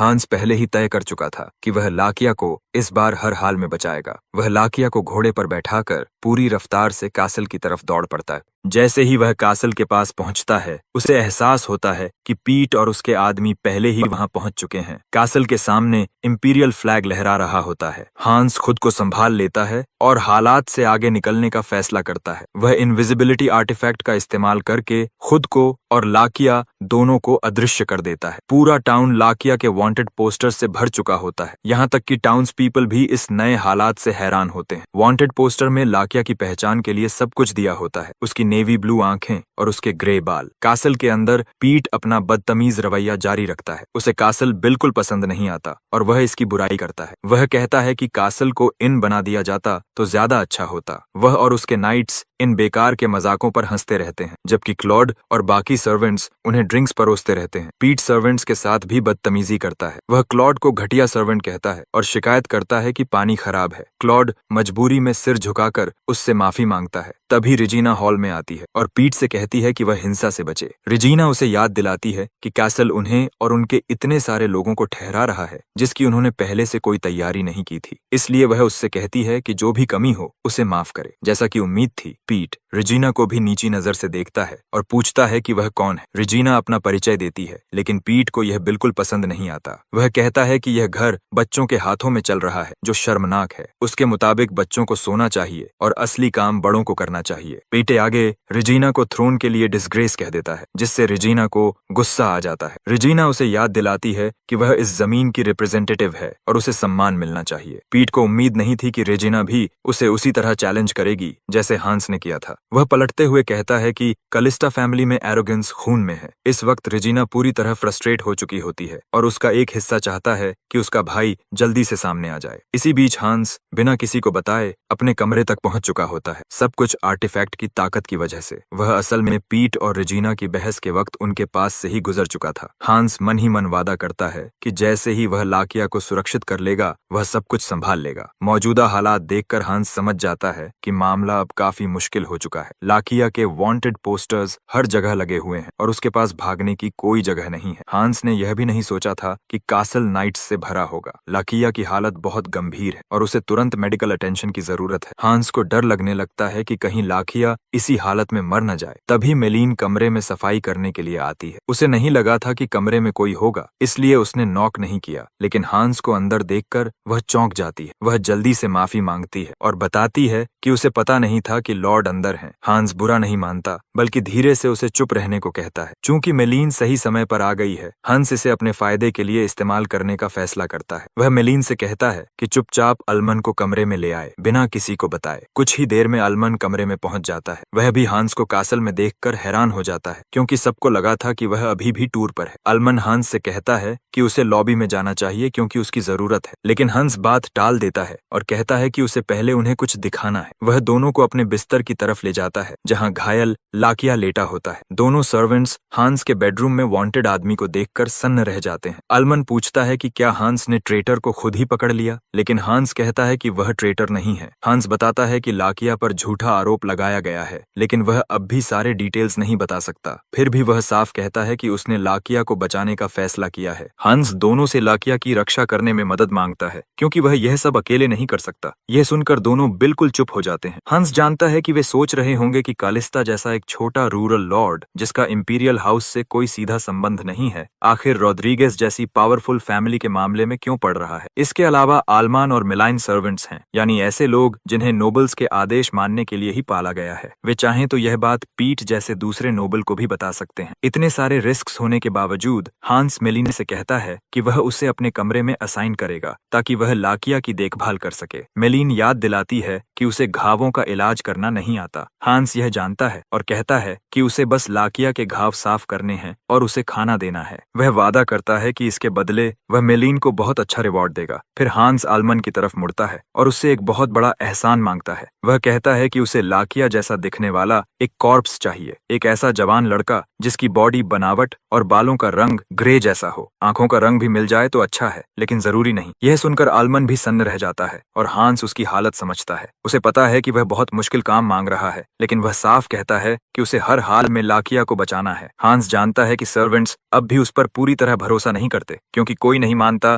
कि कोई इंसान इतना अचानक बदल सकता है। उनके लिए वह अब भी वही स्पॉइल्ड ब्रैट है जो सर्वेंट्स को डराता था। उसे डर है कि जो काम उसने उनसे कहा है उससे कहीं वे उसे धोखा न दे दें, लेकिन हांस के पास और कोई रास्ता नहीं है। उसे बस यही उम्मीद करनी होगी कि वे मान लें कि वह सच में बदल चुका है। हांस आलमन से कहता है कि फिलहाल उन्हें बस उस पर भरोसा करना होगा। आखिरकार आलमन चुप्पी तोड़ता है। वह कहता है कि नोबल्स के बीच भी रैंक्स होते हैं, इंपीरियल डिक्री सबसे ऊपर होती है, लेकिन इसके बावजूद वह मानता है कि वह सिर्फ एक ही इंसान की सेवा करता है, और वह है काउंट कलिस्ता। यह सुनकर हांस पूरी तरह हिल जाता है, क्योंकि उसे एहसास होता है कि अल्मन उसकी फैमिली के प्रति कितनी गहरी वफादारी रखता है। अल्मन फिर हांस से पूछता है कि क्या उस पर कोई बाहरी दबाव या जबरदस्ती तो नहीं है। वह जानना चाहता है कि क्या लाकिया को बचाने का फैसला सच में हंस का अपना है। हंस समझ जाता है कि अल्मन ऐसा क्यों पूछ रहा है, क्योंकि फ्लिन भी यही कहता था कि उसकी उम्र का लड़का आसानी से दूसरों के बहकावे में आ सकता है। अल्मान आगे कहता है कि जब तक उसे यह पक्का नहीं हो जाता कि कोई एक्सटर्नल इंटरफेरेंस नहीं है, वह हांस की बात मानने का फैसला नहीं कर सकता। अल्मान की इस लॉयल्टी को देखकर हांस को और भी ज्यादा नफरत होती है उस पुराने एड्रियन से, जिसने ऐसे इंसान को दूर धकेल दिया था। आखिरकार हंस अल्मन को जवाब देता है और भरोसा दिलाता है कि यह फैसला पूरी तरह उसका अपना है। वह जोड़ता है कि यह फैसला न सिर्फ कलिस्टा लैंड के लिए बल्कि वहां रहने वाले लोगों के लिए भी फायदेमंद होगा। जैसे ही आल्मन को पुष्टि मिल जाती है, वह काउंट के सामने सिर झुकाता है और बताता है कि वह मांगे गए कॉप्स का इंतजाम कर देगा। आल्मन के पीछे पीछे मेलिन भी पूरी कोशिश करने की कसम खाती है। हांस को खुशी होती है कि वह दोनों को मदद के लिए मना पाया। कुछ ही देर बाद नाइट्स ओवेन के कमरे की तलाशी लेने की कोशिश करते हैं, लेकिन रेजिना दरवाजे पर खड़ी होकर उन्हें रोक लेती है। वह कहती है कि यह कमरा उसकी माँ का है और उन्हें वापस जाने को कहती है। अच्छी बात यह होती है कि हांस भी सही समय पर वहां पहुंच जाता है। वह सख्त लहजे में पूछता है कि सोल्जर्स काउंटेस के बेडरूम में तलवार लेकर क्यों घुस रहे हैं, खासकर जब वह बीमार है। सोल्जर कहता है कि उसने सुना है कलिस्टा फैमिली कोऑपरेट कर रही है। हांस मान लेता है, लेकिन याद दिलाता है कि उन्होंने सर्च की अनुमति कभी नहीं दी। हांस के मुताबिक लॉजिंग देना और ट्रेटर को ढूंढने के लिए ट्रूप्स देना ही कोऑपरेशन है। वह सोल्जर से पूछता है कि क्या डिक्री में कहीं लिखा है कि उन्हें कासल की तलाशी लेनी है। अपनी हार समझकर सोल्जर को पीछे हटना पड़ता है। रेजिना अपने भाई को देखकर राहत महसूस करती है और पूछती है कि ट्रेटर घूम रहा है तो क्या वह ठीक है। हांस उसे भरोसा दिलाता है कि वह ठीक है और देर से आने के लिए माफी मांगता है। वह पीठ को संभालने के लिए रेजिना की तारीफ भी करता है। यह सुनकर रेजिना चौंक जाती है, क्योंकि हांस तो उस वक्त वहां था ही नहीं। हांस को एहसास होता है कि वह फिसल गया है, लेकिन वह जल्दी से बात बदल देता है और कहता है कि उन्हें अंदर जाकर माँ को देखना चाहिए। माँ के कमरे में ओवेन बच्चों को सावधान रहने को कहती है, क्योंकि ट्रेटर उनकी जमीन में घूम रहा है। वह यह भी कहती है कि वे इंपीरियल नाइट से कोऑपरेट करें ताकि किसी तरह की परेशानी न हो। उसे नहीं पता कि हांस पहले ही उस सीमा को पार कर चुका है। हांस अपनी माँ को भरोसा दिलाता है कि उसने सर्च में मदद के लिए ट्रूप्स दे दिए हैं और चूंकि ट्रेटर घायल है, वह जल्दी मिल जाएगा। फिर हांस अपनी माँ से झूठ बोलता है कि टूर के दौरान उसकी मुलाकात एक बूढ़ी विदेशी औरत से हुई थी। वह कहता है कि उसने उस औरत की मदद की और बदले में उसने उसे स्पेशल एनर्जी से भरी एक रिंग दी। हांस अपनी माँ को भरोसा दिलाता है कि यह रिंग पहनने से धीरे धीरे उसकी सेहत ठीक हो जाएगी। ओवेन हैरान होती है, क्योंकि उसे नहीं लगता था कि उसका बेटा ऐसी बातों पर यकीन करेगा। हांस कहता है कि भले ही वह पूरी तरह विश्वास न करे, लेकिन फिर भी वह अपनी माँ को यह खूबसूरत रिंग देना चाहता है। हंस रिंग अपनी माँ की उंगली में पहनाता है और आर्टिफैक्ट तुरंत काम करने लगता है। ओवेन के चेहरे पर मुस्कान आ जाती है और वह कहती है कि उसे सच में बेहतर महसूस हो रहा है। रेजिना भी यह देखकर चौंक जाती है। ओवेन रिंग के जेम को ध्यान से देखती है और समझ जाती है कि यह येलो सैफायर है। रिंग की बनावट देखकर ओवेन भी अंदाजा लगा लेती है कि इसकी कीमत बहुत ज्यादा होगी। हांस ही अकेला है जो इसकी असली कीमत जानता है और उसे पता है कि अगर लोगों को मालूम हो गया कि यह रिंग अकेले ही एक कासल से ज्यादा कीमती है तो भारी बवाल मच जाएगा। एक दिन बाद भी लाकिया धीरे धीरे ठीक हो रहा होता है। हांस और मेलिन बारी बारी से कमरे की रखवाली कर रहे होते हैं। दिन में मेलिन लाकिया का ध्यान रखती है और रात में हांस। पिछले जीवन में हांस खुद सर्वेंट रहा है, इसलिए रात जागना उसके लिए नई बात नहीं है, लेकिन अब उसे कम थकान महसूस होती है, जो ड्रैगन हार्ट की वजह से है। फिर भी हांस को अपनी चिंता नहीं है, बल्कि लाकिया की है। उसे नहीं पता कि लाकिया का घाव ऐसे ही छोड़ देने से ठीक होगा या नहीं। उसने खून और पस साफ कर दिया है, लेकिन जख्म बहुत गहरा है। तभी दरवाजे पर 5 बार नॉक होती। हांस बताता है कि उसने और मिलाइन ने एक ट्रिक बनाई है। उनमें से कोई भी आएगा तो 5 बार नॉक करेगा, ताकि उन्हें यकीन हो जाए कि वही है, क्योंकि वे किसी और सर्वेंट को सच्चाई पता चलने का रिस्क नहीं ले सकते। मिलाइन कमरे में मेडिसिनल हर्ब्स लेकर आती है। हांस यह देखकर हैरान हो जाता है और मिलीन बताती है कि लाकिया का बाहरी घाव बहुत गंभीर है, इसलिए वह ऐसे हर्ब्स लाई है जो डिसइंफेक्शन और रिकवरी के लिए अच्छे होते हैं। हांस और भी हैरान होता है और पूछता है कि उसे हर्ब्स की जानकारी कैसे है। मिलीन बताती है कि उसका पिता हर्बलिस्ट था और जब वह काम करता था तो वह अक्सर उसे देखती थी। तब हांस को याद आता है कि मिलीन ने पहले भी बताया था कि उसने हर्बल टी बनाना सीखा है। हांस को लगता था कि मिलीन सिर्फ टी बना सकती है, लेकिन उसे नहीं पता था कि वह हर्ब्स भी संभाल सकती है। मिलीन हर्ब्स को पीसती है, उन्हें लाकिया के घावों पर लगाती है और फिर पट्टी बांध देती है। हांस खुश होता है कि उसके पास मिलीन जैसी लड़की है जो असल में एक हीलर है। मिलीन जोश से जो कुछ भी कर रही होती है उसे देखकर हंस को उम्मीद रहती है कि लाकिया ठीक हो जाएगा। यह सिलसिला कई दिनों तक चलता रहता है, लेकिन लाकिया के होश में आने का कोई संकेत नहीं मिलता। अब पूरे 5 दिन हो चुके होते हैं, लेकिन लाकिया अब भी बेहोश ही रहता है। उस दिन बाद में मेलिन कमरे में आती है और जैसे ही अंदर कदम रखती है वह चौंक जाती है, क्योंकि लाकिया वहां कहीं दिखाई नहीं देता। वह घबराकर तुरंत हांस को ढूंढने के लिए भागती है और उसे पता भी नहीं होता कि लाकिया होश में आ चुका है और एक कुर्सी के पीछे छिपा हुआ है। छिपे हुए ही लाकिया बाहर मौजूद ट्रूप्स की आवाज सुनता है, जो एक बहुत अहम घोषणा कर रहे होते हैं। वे कह रहे होते हैं कि उन्हें पहाड़ों में लाकिया की लाश मिल गई है। यह सुनकर लाकिया को जबरदस्त झटका लगता है, लेकिन उसे नहीं पता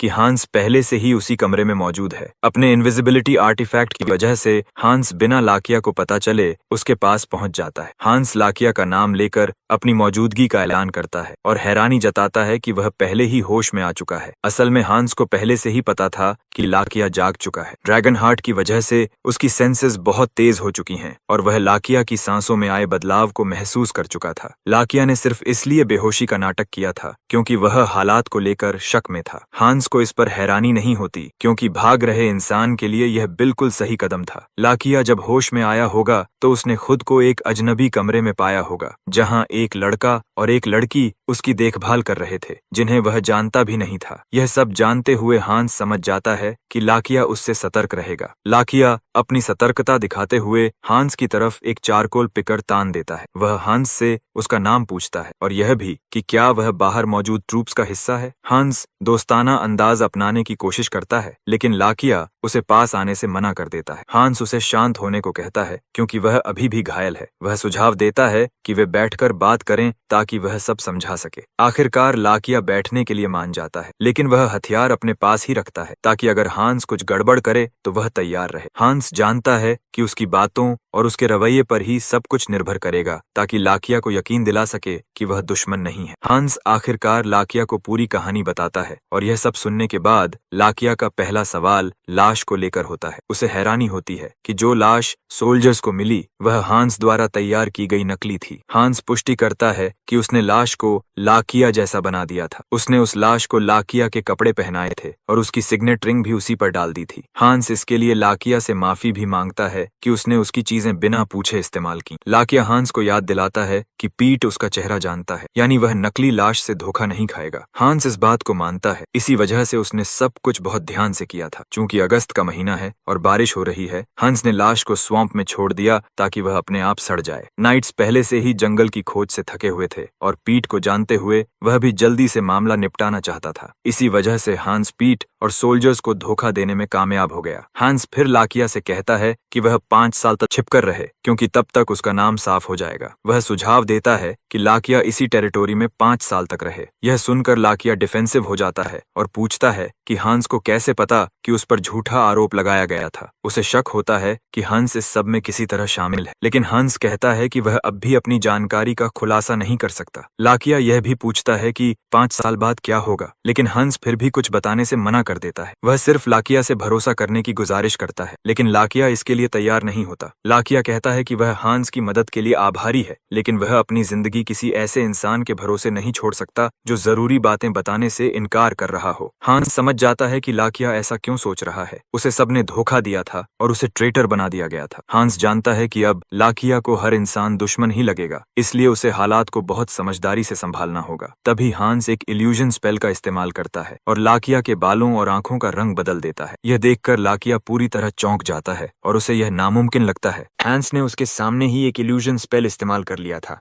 और यह एक एडवांस्ड स्पेल है। इसके अलावा हांस ने कोई इनकेंटेशन भी नहीं बोली थी। यह ऐसा काम है जो इंपीरियल कोर्ट के मेजेस तक नहीं कर सकते और हांस ने इसे ऐसे कर दिया जैसे कुछ भी नहीं हुआ हो। लाकिया इतना हैरान हो जाता है कि बोल ही नहीं पाता। हांस उसका ध्यान वापस खींचता है और कहता है कि बहुत सारी बातें हैं जो वह अभी उसे नहीं बता सकता और वह यह भी समझता है कि लाकिया को सावधान रहने की जरूरत क्यों है। लेकिन हांस उसे भरोसा दिलाता है कि उसका इरादा उसे या एम्परर को नुकसान पहुंचाने का बिल्कुल नहीं है। हांस लाकिया से भरोसा करने की गुजारिश करता है और कुछ पल की चुप्पी के बाद लाकिया आखिरकार मान जाता है कि वह हांस पर तब तक भरोसा करेगा जब तक उसे शक करने की वजह नहीं मिलती। हांस को यह सुनकर खुशी होती है, क्योंकि लाकिया की उसके प्रति दुश्मनी कम हो गई थी। उसने लाकिया के बारे में सुना था कि वह एक सॉफ्ट इंसान है, लेकिन हंस समझ गया कि जो कुछ उसके साथ हुआ है उसने उसे बदल दिया है। हांस अपने दिमाग में एक अजीब सा दृश्य सोचता है, जैसे कोई डरी हुई बिल्ली उस पर हमला करने की कोशिश कर रही हो। कुछ समय बाद पीट लाकिया की मौत की खबर एम्परर को देता है। उसे उम्मीद होती है कि एम्परर खुश होगा,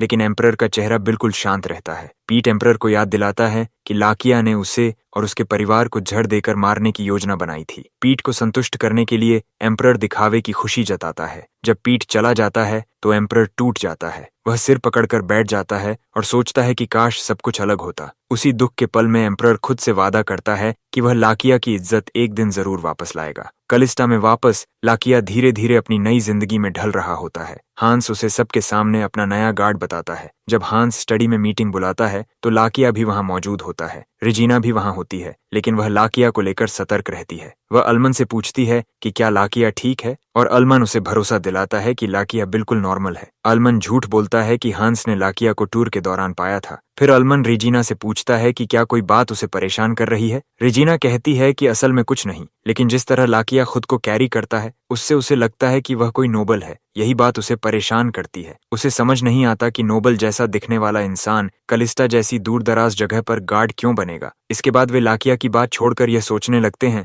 कि हंस ने उन्हें स्टडी में क्यों बुलाया है, लेकिन किसी को भी वजह पता नहीं होती। दूसरी तरफ लाकिया इस बात से प्रभावित होता है कि हंस उसकी पहचान छुपाने के लिए पूरी कोशिश कर रहा है। पूरे कासल में सिर्फ हंस, मिलीन और अल्मन ही उसकी असली पहचान जानते हैं। लाकिया को कासल के हर इंसान की चिंता होती है, लेकिन जिस इंसान की उसे सबसे ज्यादा चिंता है वह वही है जो अभी स्टडी में दाखिल हुआ है, हंस। लाकिया हैरान होता है कि हंस इतनी कम उम्र में भी कासल को इतनी अच्छी तरह चला रहा है। हंस ने 12 साल की उम्र में जिम्मेदारी संभाली थी, मतलब उसके पास पहले कोई खास अनुभव नहीं रहा होगा। फिर भी लाकिया फेक कॉप्स वाले प्लान से बहुत प्रभावित होता है। इसके अलावा हंस हर किसी को काफी अच्छे से संभाल रहा है। लाकिया को तो यह भी लगता है कि हंस उससे भी ज्यादा मैच्योर है। जिस तरह से वह सब कुछ हैंडल करता है, वह कासल के मैनेजमेंट की भी तारीफ करता है। सारे सर्वेंट्स मुस्कुराते हुए अपना काम कर रहे हैं, जो कैपिटल में भी आम बात नहीं है। लाकिया को यकीन ही नहीं होता कि यह सब एक 15 साल का लड़का चला रहा है। उसके दिमाग में सिर्फ एक ही सवाल आता है, आखिर यह लड़का है कौन? स्टडी में आने के करीब 10 मिनट बाद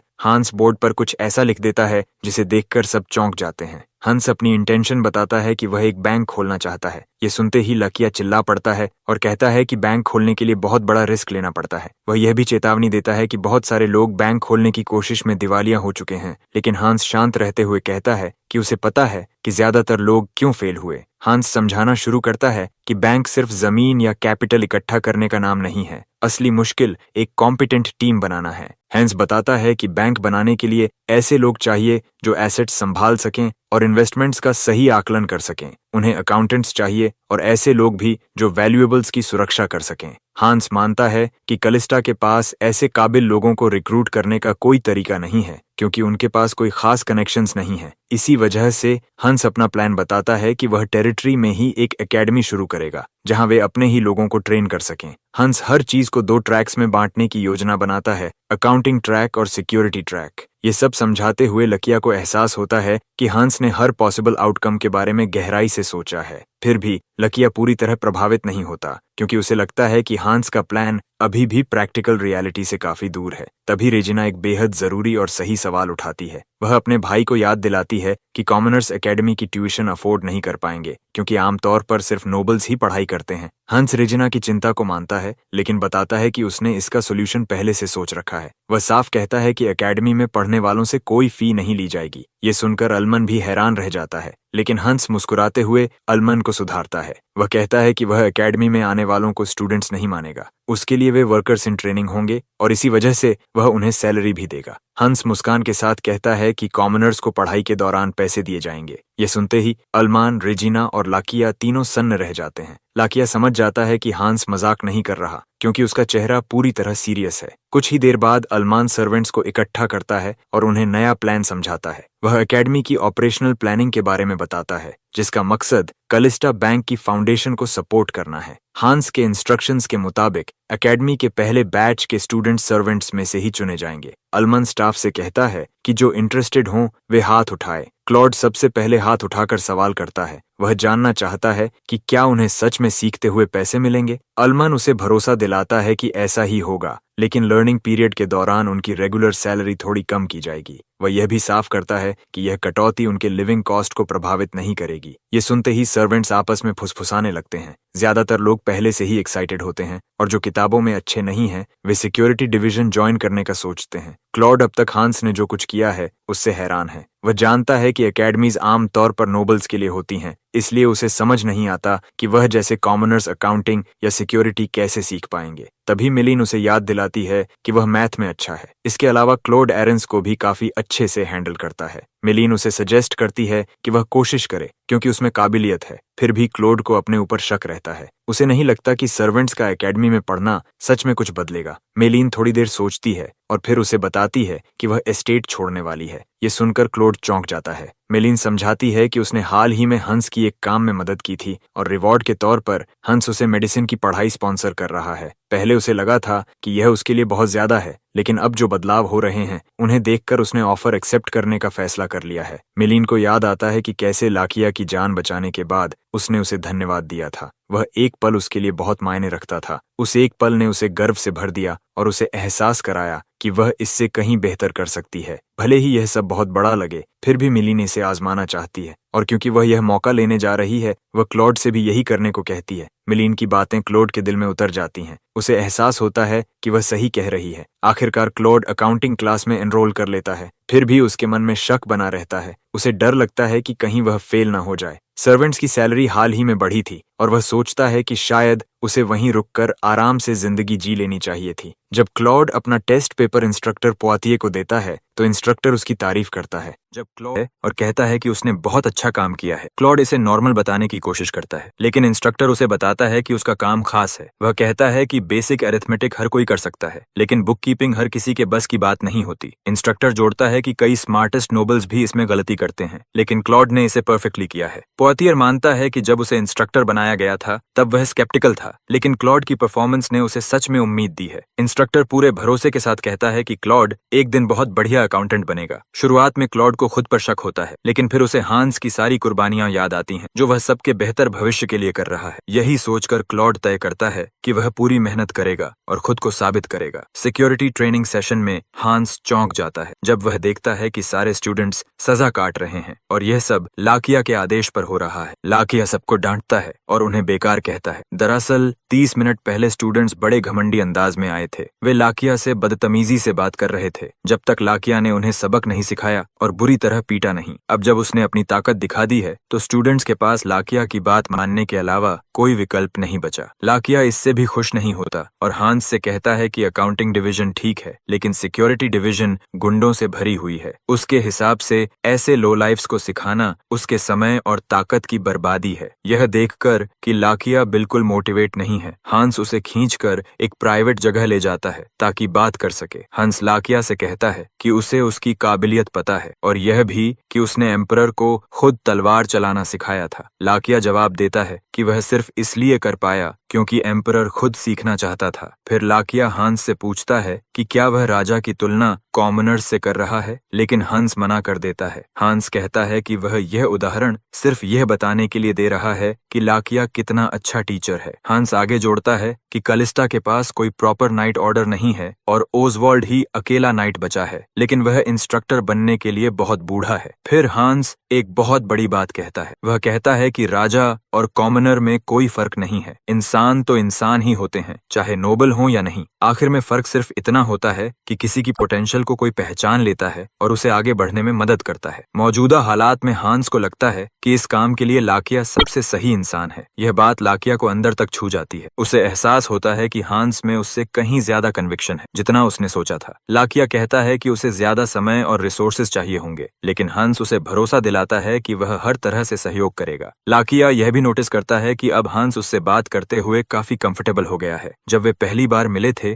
तब हंस ऐसा नहीं था, लेकिन अब उसकी नर्वसनेस खत्म हो चुकी है। हंस लाकिया से कहता है कि वह उसे एक भरोसेमंद इंसान मानता है, इसलिए उससे खुलकर बात कर पा रहा है। लाकिया को हंस की तारीफें सुनकर झुंझलाहट होती है और वह जल्दी से ट्रेनिंग ग्राउंड वापस चला जाता है। वहां पहुंचकर वह जो देखता है उससे हैरान भी होता है और प्रभावित भी। ज्यादातर स्टूडेंट्स अब भी उसी पोस्चर में खड़े होते हैं जिसमें उसने उन्हें छोड़ा था। लाकिया को हंस की बात याद आती समझाती है कि लोग बस लोग होते हैं जब तक कोई उनकी पोटेंशियल को पहचान न ले। यह सोचकर लाकिया हल्की सी मुस्कान देता है और आखिरकार तय करता है कि वह इन लो लाइफ्स को पूरी मेहनत से ट्रेन करेगा। वह स्टूडेंट्स को उठने को कहता है और बताता है कि उन्हें सिर्फ मसल्स या दिखावा नहीं चाहिए बल्कि ग्रिट और परसिस्टेंस चाहिए। वह कहता है कि सजा मिलने के बाद भी यहाँ टिके रहना ही उनकी सबसे बड़ी क्वालिटी है और उन्हें यह बात कभी नहीं भूलनी चाहिए। इसके साथ ही लाकिया अपनी क्लास को पूरे जोश से शुरू कर देता है। पहले लाकिया सोचता था कि उसे अगले 5 साल छुपकर एक बोरिंग जिंदगी जीनी पड़ेगी, लेकिन अब वह खुश है कि उसके पास कुछ मीनिंगफुल करने को है। उसी साल यानी ईयर 853 में कलिस्टा अकेडमी की स्थापना होती है ताकि कलिस्टा बैंक की नींव रखी जा सके। अकेडमी को 2 हिस्सों में बांटा जाता है, अकाउंटिंग और सिक्योरिटी, एंड इसमें दाखिला सिर्फ इस इलाके के कॉमनर्स को मिलता है। और फिर देखते ही देखते 3 साल बीत जाते हैं। 3 साल बाद हांस की माँ की हालत अब काफी बेहतर हो चुकी है, सब कुछ आर्टिफैक्ट की वजह से। वह अपने कमरे से बाहर निकलती है जो उसने बहुत समय से नहीं किया था। रेजिना को उसकी चिंता होती है, लेकिन ओवेन उसे भरोसा दिलाती है कि वह ठीक है। उसे प्रकृति की खुशबू बहुत याद आ रही थी, इसलिए वह बाहर आई है। खुश होकर ओवेन रेजिना से कहती है कि वह उसके साथ टहलने चले। इन 3 सालों में इलाके में बहुत कुछ बदल चुका होता है। ओवेन की सेहत लौट आई है और बाकी बहुत से बदलाव भी आ चुके हैं। उधर कहीं और टैक्स कलेक्टर्स एक औरत के घर पहुंचते हैं और उससे बहुत बड़ी रकम टैक्स के नाम पर मांगते हैं। वह औरत पूरी तरह घबरा जाती है क्योंकि उसके पास इतना बड़ा टैक्स चुकाने का कोई तरीका नहीं होता। बेबस औरत और टैक्स कलेक्टर्स के बीच बहस चल ही रही होती है कि तभी उसका बेटा घर से बाहर आता है। हैरानी की बात यह होती है कि वह बेटा क्लॉड होता है और उसे अकाउंटिंग और टैक्सेस की पूरी जानकारी होती है। 3 सालों से पढ़ रहा है और अब वह एक सर्वेंट की तरह नहीं बल्कि फॉर्मल कपड़ों में रहता है। वह बेझिझक करप्ट टैक्स कलेक्टर्स को रिवाइज टैक्स रेट याद दिलाता है। दोनों अधिकारी बहस करने की कोशिश करते हैं, लेकिन जल्दी ही उन्हें समझ आ जाता है कि क्लॉड को सच में सब पता है। लो इनकम सिटीजन्स के लिए एक स्पेशल लो टैक्स रेट होता है और क्योंकि उसकी माँ इसी कैटेगरी में आती है, क्लॉड इसी आधार पर टैक्स कलेक्टर्स को रोक देता है। अधिकारियों के पास पीछे हटने के अलावा कोई रास्ता नहीं बचता और क्लॉड उन्हें चेतावनी देता है कि अगर उसने फिर कभी उनके बारे में कोई भी गलत रिपोर्ट सुनी तो वह उनके खिलाफ फॉर्मल कंप्लेंट दर्ज करेगा। दोनों टैक्स कलेक्टर्स डर के मारे मुर्गियों की तरह भाग जाते हैं और क्लॉड की बात मान लेते हैं। उनके जाने के बाद क्लॉड अफसोस जताता है कि इलाके में अब भी ऐसे बैड एग्स मौजूद हैं। उसकी माँ को उसकी चिंता होती है, लेकिन क्लॉड उसे भरोसा दिलाता है कि वह ठीक है। बूढ़ी औरत नहीं चाहती कि क्लॉड अधिकारियों से उलझे क्योंकि उसे डर है कि वे बदला ले सकते हैं, लेकिन क्लॉड अपनी माँ को समझाता है कि हांस है जो किसी भी परेशानी से उन्हें बचा लेगा। इधर कासल के अंदर एक नई मेड हांस के कमरे का दरवाजा खटखटाती है, लेकिन अंदर से कोई जवाब नहीं आता। वह कई बार नॉक करती है, तभी एक पुरानी मेड वहां आ जाती है। वह जूनियर मेड को दरवाजे पर लगा हुआ एक्स साइन दिखाती है। वह उसे बताती है कि जब भी यह साइन लगा हो तो किसी को भी हांस को डिस्टर्ब करने की इजाजत नहीं है। यह सुनकर नई मेड हैरान हो जाती है और पूछती है कि क्या हांस अंदर कुछ खास कर रहा है, लेकिन पुरानी मेड को भी नहीं पता कि कमरे के अंदर क्या हो रहा होता है। वह यह भी जोड़ती है कि जब एक्स साइन लगा होता है तब लाकिया को भी अंदर जाने की इजाजत नहीं होती। उन्हें नहीं पता कि जब भी हांस यह साइन लगाता है वह लेयर में चला जाता है ट्रेनिंग करने के लिए। वहां वह लेवल अप करता है और सिफ्रेड से मिलता है जिससे उसने पिछले 3 सालों से बात नहीं की थी। ड्रैगन हांस की अब तक की प्रोग्रेस देखकर बहुत इंप्रेस्ड होता है। असल में हांस अब 6th सर्कल तक पहुंच चुका होता है, जो बेहद बड़ी बात है क्योंकि इंपीरियल कोर्ट का मेज भी सिर्फ 5th सर्कल तक ही पहुंच पाया है। साइफ्रेड नोटिस करता है कि हांस अब ड्रैगन हार्ट के साथ पूरी तरह मर्ज कर चुका है, यानी अब वह लार्ज स्केल मैजिक इस्तेमाल करने में सक्षम है। ड्रैगन हांस के सिर पर हाथ रखकर उसकी तारीफ करता है कि उसने सिर्फ 3 सालों में इतनी ग्रोथ कर ली थे। सिफ्रेड फिर हांस से पूछता है कि क्या वह कोई डिसाइपल्स ट्रेन कर रहा है, लेकिन हांस को समझ नहीं आता कि ड्रैगन क्या कहना चाहता है। सिफ्रेड समझाता है कि सारे महान मेजेस के पास हमेशा डिसाइपल्स होते हैं और चूंकि उसका मकसद दुनिया में मैजिक को जिंदा रखना है, इसलिए वह चाहता है कि हांस भी डिसाइपल्स बनाए। हालांकि वह यह भी कहता है कि हांस पर कोई जोर नहीं है क्योंकि पावर अब पूरी तरह हांस की है और वह उसका जैसा चाहे इस्तेमाल कर सकता है। पिछले 3 सालों में हांस ने लेयर के कई नए हिस्से अनलॉक किए हैं जो ट्रेजर्स और दूसरी चीजों से भरे हुए हैं। भले ही वहां बहुत सारा खजाना है और हांस उन्हें बेचकर अमीर बन सकता था, लेकिन उसे इसमें कोई दिलचस्पी नहीं है क्योंकि यह सफ्रेड की लेगेसी नहीं है। हांस फिर सिफ्रेड को अपने बैंक वाले प्लान के बारे में बताता है। सिफ्रेड पहले इसे लोन शार्क समझ लेता है, लेकिन हांस उसे समझाता है कि यह बिल्कुल अलग चीज है। हांस फिर सिफ्रेड को भरोसा दिलाता है कि जब बैंक सफल हो जाएगा और उसके पास पर्याप्त फंड्स आ जाएंगे तो वह एक मैजिक एकेडमी खोलेगा ताकि सफ्रेड की लेगेसी आगे बढ़ाई जा सके। हंस यह भी कहता है कि आजकल के मेजेस बस दिखावे के लिए हैं। असल में कोई भी सीरियस होकर मेज बनने की कोशिश नहीं करता। ज्यादातर लोग अपनी पूरी जिंदगी में फर्स्ट या सेकंड सर्कल से आगे नहीं बढ़ पाते। मैजिक अब पढ़ाई जाने वाली चीज नहीं रही, बल्कि एक बीती हुई कला बन चुकी है। लेकिन अब जब सिफ्रेड की शक्ति हांस के शरीर में है, तो वह मैजिक को फिर से जिंदा करना चाहता है। वह चाहता है कि उसके दर्जनों डिसाइपल्स हों जो आने वाली पीढ़ियों तक मैजिक को आगे बढ़ाएं। सिफ्रेड हांस के इस प्लान से खुश हो जाता है और उसे आगे बढ़ने के लिए प्रोत्साहित करता है। इसके बाद हांस लेयर से बाहर निकलता है और मैजिक की मदद से हवा में उड़ता है। ऊपर से पूरे टेरिटरी को नीचे देख पाता है। वह खुश होता है कि पिछले 3 सालों से सब कुछ इतनी अच्छी तरह चल रहा है। बैंक खोलने की प्रिपरेशंस भी सही डायरेक्शन में आगे बढ़ रही हैं। तभी हांस को याद आता है कि लाकिया ने उसे नाइट्स के लिए प्लेट आर्मर और लॉन्ग सोर्ड्स देने की बात कही थी, क्योंकि नाइट्स इंसानों से लड़ेंगे, इसलिए उन्हें भी प्रोटेक्शन चाहिए। हंस को लाकिया की बात सही लगती है, लेकिन कलिस्ता एक अंडर डेवलप्ड इलाका था और वहां कोई बड़ा खतरा नहीं था, इसलिए अब तक हथियारों और आर्मर पर ज्यादा ध्यान नहीं दिया गया था। मगर अब हालात बदल चुके हैं और हांस जानता है कि उन्हें पहले से ही वॉर की तैयारी करनी होगी। इसी सोच के साथ हांस पहाड़ों को स्कैन करने लगता है ताकि आयरन ओर मिल सके जो उनके अगले प्लान के लिए काम आए। वह एरिया को स्कैन कर ही रहा होता है कि अचानक उसे दूर एक गोल्डन ऑरा दिखाई देती है। हांस ने पहले कभी ऐसा कुछ नहीं देखा था और यह उसकी क्यूरियोसिटी बढ़ा देता है। वह उस दिशा में बढ़ता है यह देखने के लिए कि आखिर यह क्या है। वहां उसे एक घायल बिल्ली जैसी क्रीचर जमीन पर बेसहारा पड़ी मिलती है। हांस अपनी मैजिक से उस क्रीचर को हील करता है। वह उसे उठाकर देखता है और फिर उसे घर ले जाने का फैसला करता है। यह फैसला बहुत बड़ा साबित होता है, क्योंकि वही कैट लाइक क्रीचर बाद में हांस के कमरे में एक इंसान में बदल जाती है। उस रात जब हांस बिल्ली को लेकर आया था, उसने देखा कि वह और कमजोर होती जा रही है, इसलिए उसने उसे लेयर में ले जाने का फैसला किया ताकि हीलिंग मैजिक सर्कल का इस्तेमाल कर सके। उसने लाकिया के मामले में मैजिक सर्कल का इस्तेमाल नहीं किया था, क्योंकि वह लेयर का राज किसी को बताना नहीं चाहता था, लेकिन इस फिलाइन क्रीचर के लिए वह ऐसा कर सकता था और फिर उसे छोड़ देता। वह बिल्ली को मैजिक सर्कल में रखता है और वह पूरी तरह हील हो जाती है। हांस को उम्मीद थी कि 10 मिनट में बिल्ली उठ जाएगी, लेकिन उसकी हैरानी के लिए वह अगले 3 घंटे तक बेहोश ही रहती है। हांस के पास कोई और रास्ता नहीं बचता, इसलिए वह बिल्ली को घर ले आता है, यह सोचकर कि जब वह जागेगी तो उसे छोड़ देगा। उसे यह भी पता था कि उसे यह सब बहुत सुबह करना होगा, क्योंकि वह और लाकिया, जो अब उसका गार्ड नाइट बन चुका है, हमेशा साथ में ब्रेकफास्ट करते हैं। हांस बिल्ली को अपने बिस्तर पर सुला देता है ताकि वह आराम से सो सके। अगली सुबह हांस जोर से चीखते हुए जागता है और यह आवाज सुनकर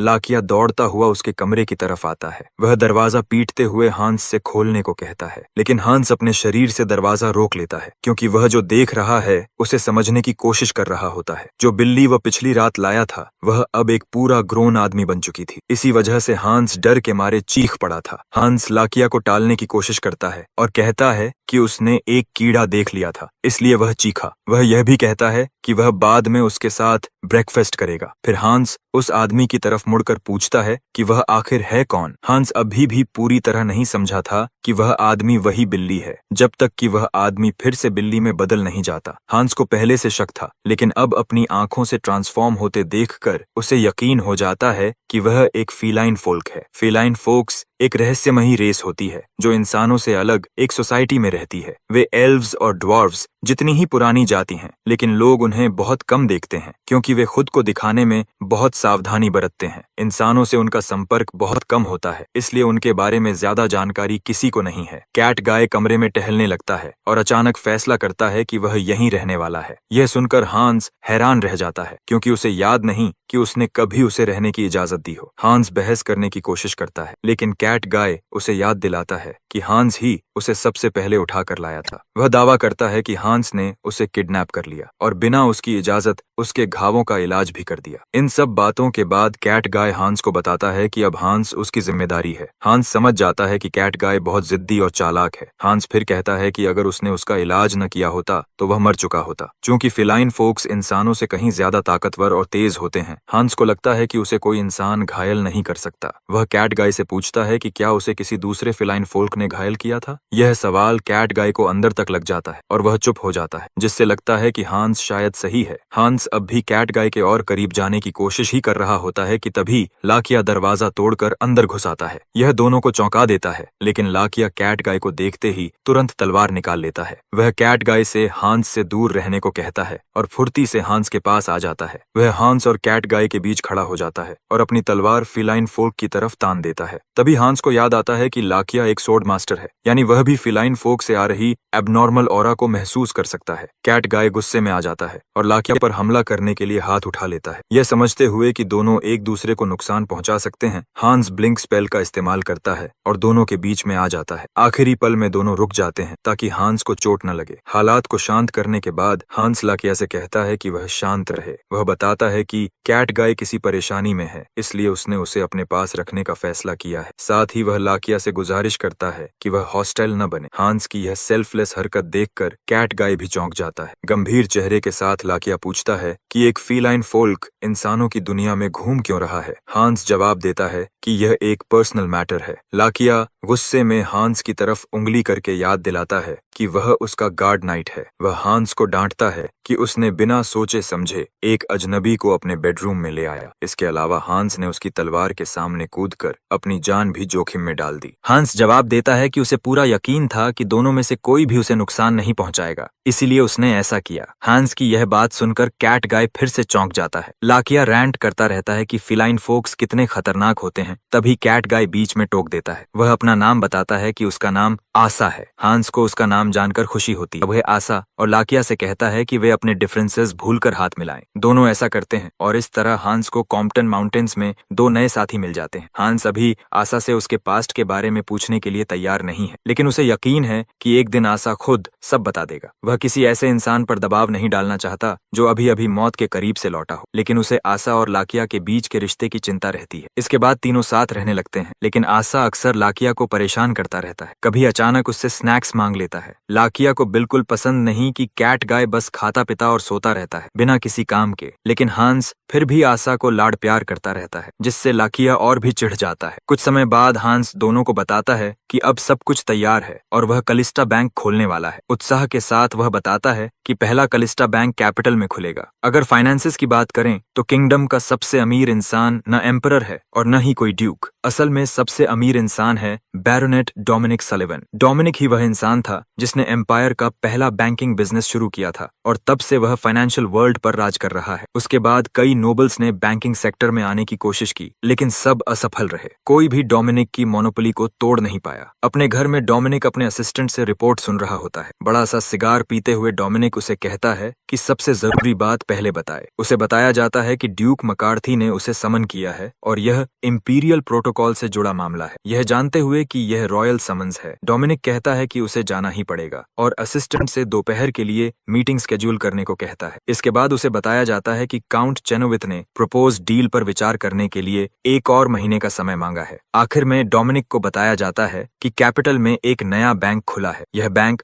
हाउस कलिस्टा द्वारा चलाया जा रहा है और फिलहाल इसकी सिर्फ एक ब्रांच है। जब डोमिनिक सुनता है कि यह कलिस्टास का बैंक है तो वह ज्यादा दिलचस्पी नहीं दिखाता। वह उन्हें एक रूरल फैमिली मानता है जिनका कोई बड़ा इन्वेस्टमेंट नहीं है। डोमिनिक मान लेता है कि यह बैंक जल्द ही बैंकरप्ट हो जाएगा, इसलिए वह परेशान नहीं होता। वह असिस्टेंट से कहता है कि नए बैंक को इग्नोर कर दे, लेकिन अंदर ही अंदर वह यह भी सोचता है कि कहीं कलिस्टास के पीछे कोई ऐसा बैकिंग तो नहीं है जिसके बारे में उसे पता नहीं। उधर कैपिटल में नया खुला बैंक बहुत ध्यान खींच रहा है। आमतौर पर ऐसा नहीं होता, लेकिन इस बैंक का बिजनेस प्लान और स्ट्रैटेजी लोगों को आकर्षित कर रही है। पता चलता है कि हांस का नया बैंक नए कस्टमर से अकाउंट खोलने के लिए सिर्फ 1 कॉपर ले रहा है। इसके अलावा वे बिना किसी कोलेटरल के लोन्स भी दे रहे हैं। सामान्य बैंक्स में अकाउंट खोलने के लिए कम से कम 8 श्योर्ड टेपुट कॉइन जरूरी होता है और जब लोन्स देने की बात आती है तो वे आमतौर पर बराबर वैल्यू का कोलेटरल मांगते हैं। यही वजह है कि कॉमनर्स के लिए बैंक्स का कोई खास मतलब नहीं रहा, क्योंकि इन शर्तों को पूरा सिर्फ नोबल्स ही कर सकते थे। लेकिन कलिस्टा बैंक में ऐसा नहीं है। कलिस्टा बैंक में नए कस्टमर्स को सबसे पहले यह सलाह दी जाती है कि वे अपनी सेविंग्स कैसे करें। बैंक टेलर्स उनसे उनकी मंथली इनकम पूछते हैं और उसी के आधार पर उनके लिए एक सेविंग्स प्लान तैयार करते हैं। लोन्स देने के मामले में भी बैंक पहले कस्टमर की इनकम और क्रेडिट रेटिंग देखता है। वे ऐसे लोन्स देते हैं जिन्हें ग्राहक अपनी इनकम के हिसाब से आराम से चुका सके। यहाँ तक कि जो बूढ़े लोग पढ़ना लिखना नहीं जानते, उन्हें भी पीछे नहीं छोड़ा जाता। बैंक अटेंडेंट्स हर कस्टमर की जरूरत के हिसाब से उनकी मदद करते हैं। कैलिस्टा बैंक गरीब कॉमनर्स को भी बैंकिंग सिस्टम का हिस्सा बनने का मौका देता है, भले ही उनके पास कोई फाइनेंशियल बैकिंग न हो। बैंक यह भी देखता है कि कस्टमर अकाउंट क्यों खोल रहा है और भविष्य में क्या करना चाहता है। इसी आधार पर उन्हें सही सलाह दी जाती है। एक औरत बैंक में बहुत शक के साथ आती है, लेकिन जब उसका अकाउंट बिना किसी परेशानी के खुल जाता है तो वह पूरी तरह हैरान रह जाती है। इसके बाद एक और चौंकाने वाली बात होती है। अकाउंट खोलने के बाद उस औरत को एक रैफल टिकट दिया जाता है। बैंक के पहले महीने में अकाउंट खोलने वाले हर व्यक्ति को ऐसा टिकट मिलेगा। औरत से कहा जाता है कि वह टिकट एक खास बॉक्स में डाल दे रहे और 1 महीने बाद ड्रॉ होगा जिसमें 3 विनर्स चुने जाएंगे। फिर उसे बताया जाता है कि बैंक प्राइजेस भी देगा। फर्स्ट प्राइज होगा 25 gold coins, second prize 10 gold coins और थर्ड प्राइज 5 गोल्ड कॉइन्स। यह सुनकर बैंक में मौजूद हर इंसान हैरान रह जाता है और लोग रैफल टिकट पाने के लिए अकाउंट खोलने दौड़ पड़ते हैं। लॉबी में आलमन और क्लॉड खड़े होते हैं। आलमन क्लॉड की तारीफ करता है कि यह आइडिया कितना शानदार था। असल में रैफल वाला प्लान क्लॉड का ही था। इसके अलावा क्रेडिट रेटिंग वाला आइडिया भी उसी ने दूसरे स्टूडेंट्स के साथ मिलकर निकाला था। थोड़ी देर बाद दोनों को रिपोर्ट मिलती है कि पहले ही दिन उन्होंने 100 अकाउंट्स खोलने का टारगेट पूरा कर लिया है और अभी भी 4 घंटे का समय बाकी है। यह सुनकर क्लॉड पूरी तरह स्टन्ड हो जाता है। इसके अलावा उन्हें 30 लोन एप्लीकेशंस भी मिल चुकी होती हैं। आलमन को पूरा भरोसा है कि हांस यह खबर सुनकर बहुत खुश होगा। वह चाहता है कि हांस खुद आकर यह सब देखे। कलिस्टा में ट्रेन हुए लोकल बैंकर्स और गार्ड्स सब कुछ अच्छे से संभाल रहे होते हैं। आलमन कहता है कि उन्होंने सच में एक ऐसा बैंक बना लिया है जिसे हर कोई इस्तेमाल कर सकता है और यही हांस का शुरू से सपना था। कुछ ही समय बाद यह रिपोर्ट कलिस्टा में हांस तक पहुंचती है। वह खुश हो जाता है यह जानकर कि आलमन और क्लॉड कैपिटल में अच्छा काम कर रहे हैं। अपनी माँ और बहन के साथ ड्रिंक्स लेते हुए वह बताता है कि बैंक ने अपना टारगेट पूरा कर लिया है और सब कुछ स्मूथली चल रहा है। हैंस बहुत इम्प्रेस्ड होता है और फैसला करता है कि वह अपने सारे वर्कर्स को बड़ा बोनस देगा। रेजिना यह सुनकर खुश होती है, लेकिन फिर भी उसे यकीन नहीं होता कि उसका भाई अब एक बैंक मैनेजर बन चुका है। तभी हांस अपनी बहन से पूछता है कि क्या वह भी कोई बिजनेस ट्राई करना चाहती है। हांस को याद है कि रेजिना ने कभी मैनेजमेंट सीखा था। वह उससे पूछता है कि क्या उसने कभी सोचा है कि वह अपनी स्किल्स कहाँ इस्तेमाल करना चाहती है। हांस अपनी बहन को भरोसा दिलाता है कि वह जिस भी बिजनेस को चुनेगी वह उसकी पूरी मदद करेगा। रेजिना कहती है कि उसके दिमाग में कुछ नहीं आ रहा। उसे नहीं लगता कि वह हांस जितनी टैलेंटेड है। इसके अलावा उसे कलिस्ता में खुद को कुछ खास करते हुए भी नहीं दिखता। तब हांस एक सुझाव देता है। वह चाहता है कि वे कैपिटल चलें। हांस यह बात लाकिया और कैट गाय को भी बताता है। लाकिया यह सुनकर चौंक जाता है, लेकिन वह कैपिटल जाने के लिए तैयार है। पिछले 3 सालों से लाकिया हांस का गार्ड नाइट रहा है और उसने अपनी ड्यूटी पूरी ईमानदारी से निभाई है। अभी उसके नाम के साफ होने में 2 साल बाकी हैं, इसलिए हांस को लाकिया के कैपिटल जाने की चिंता है, लेकिन फिर भी वह उम्मीद करता है कि सब ठीक रहेगा। तभी हांस कैट गाय की तरफ मुड़ता है, उससे पूछने के लिए कि क्या वह भी जाना चाहता है, लेकिन उससे पहले ही कैट गाय खुशी से उछलकर हांस पर कूद पड़ता है।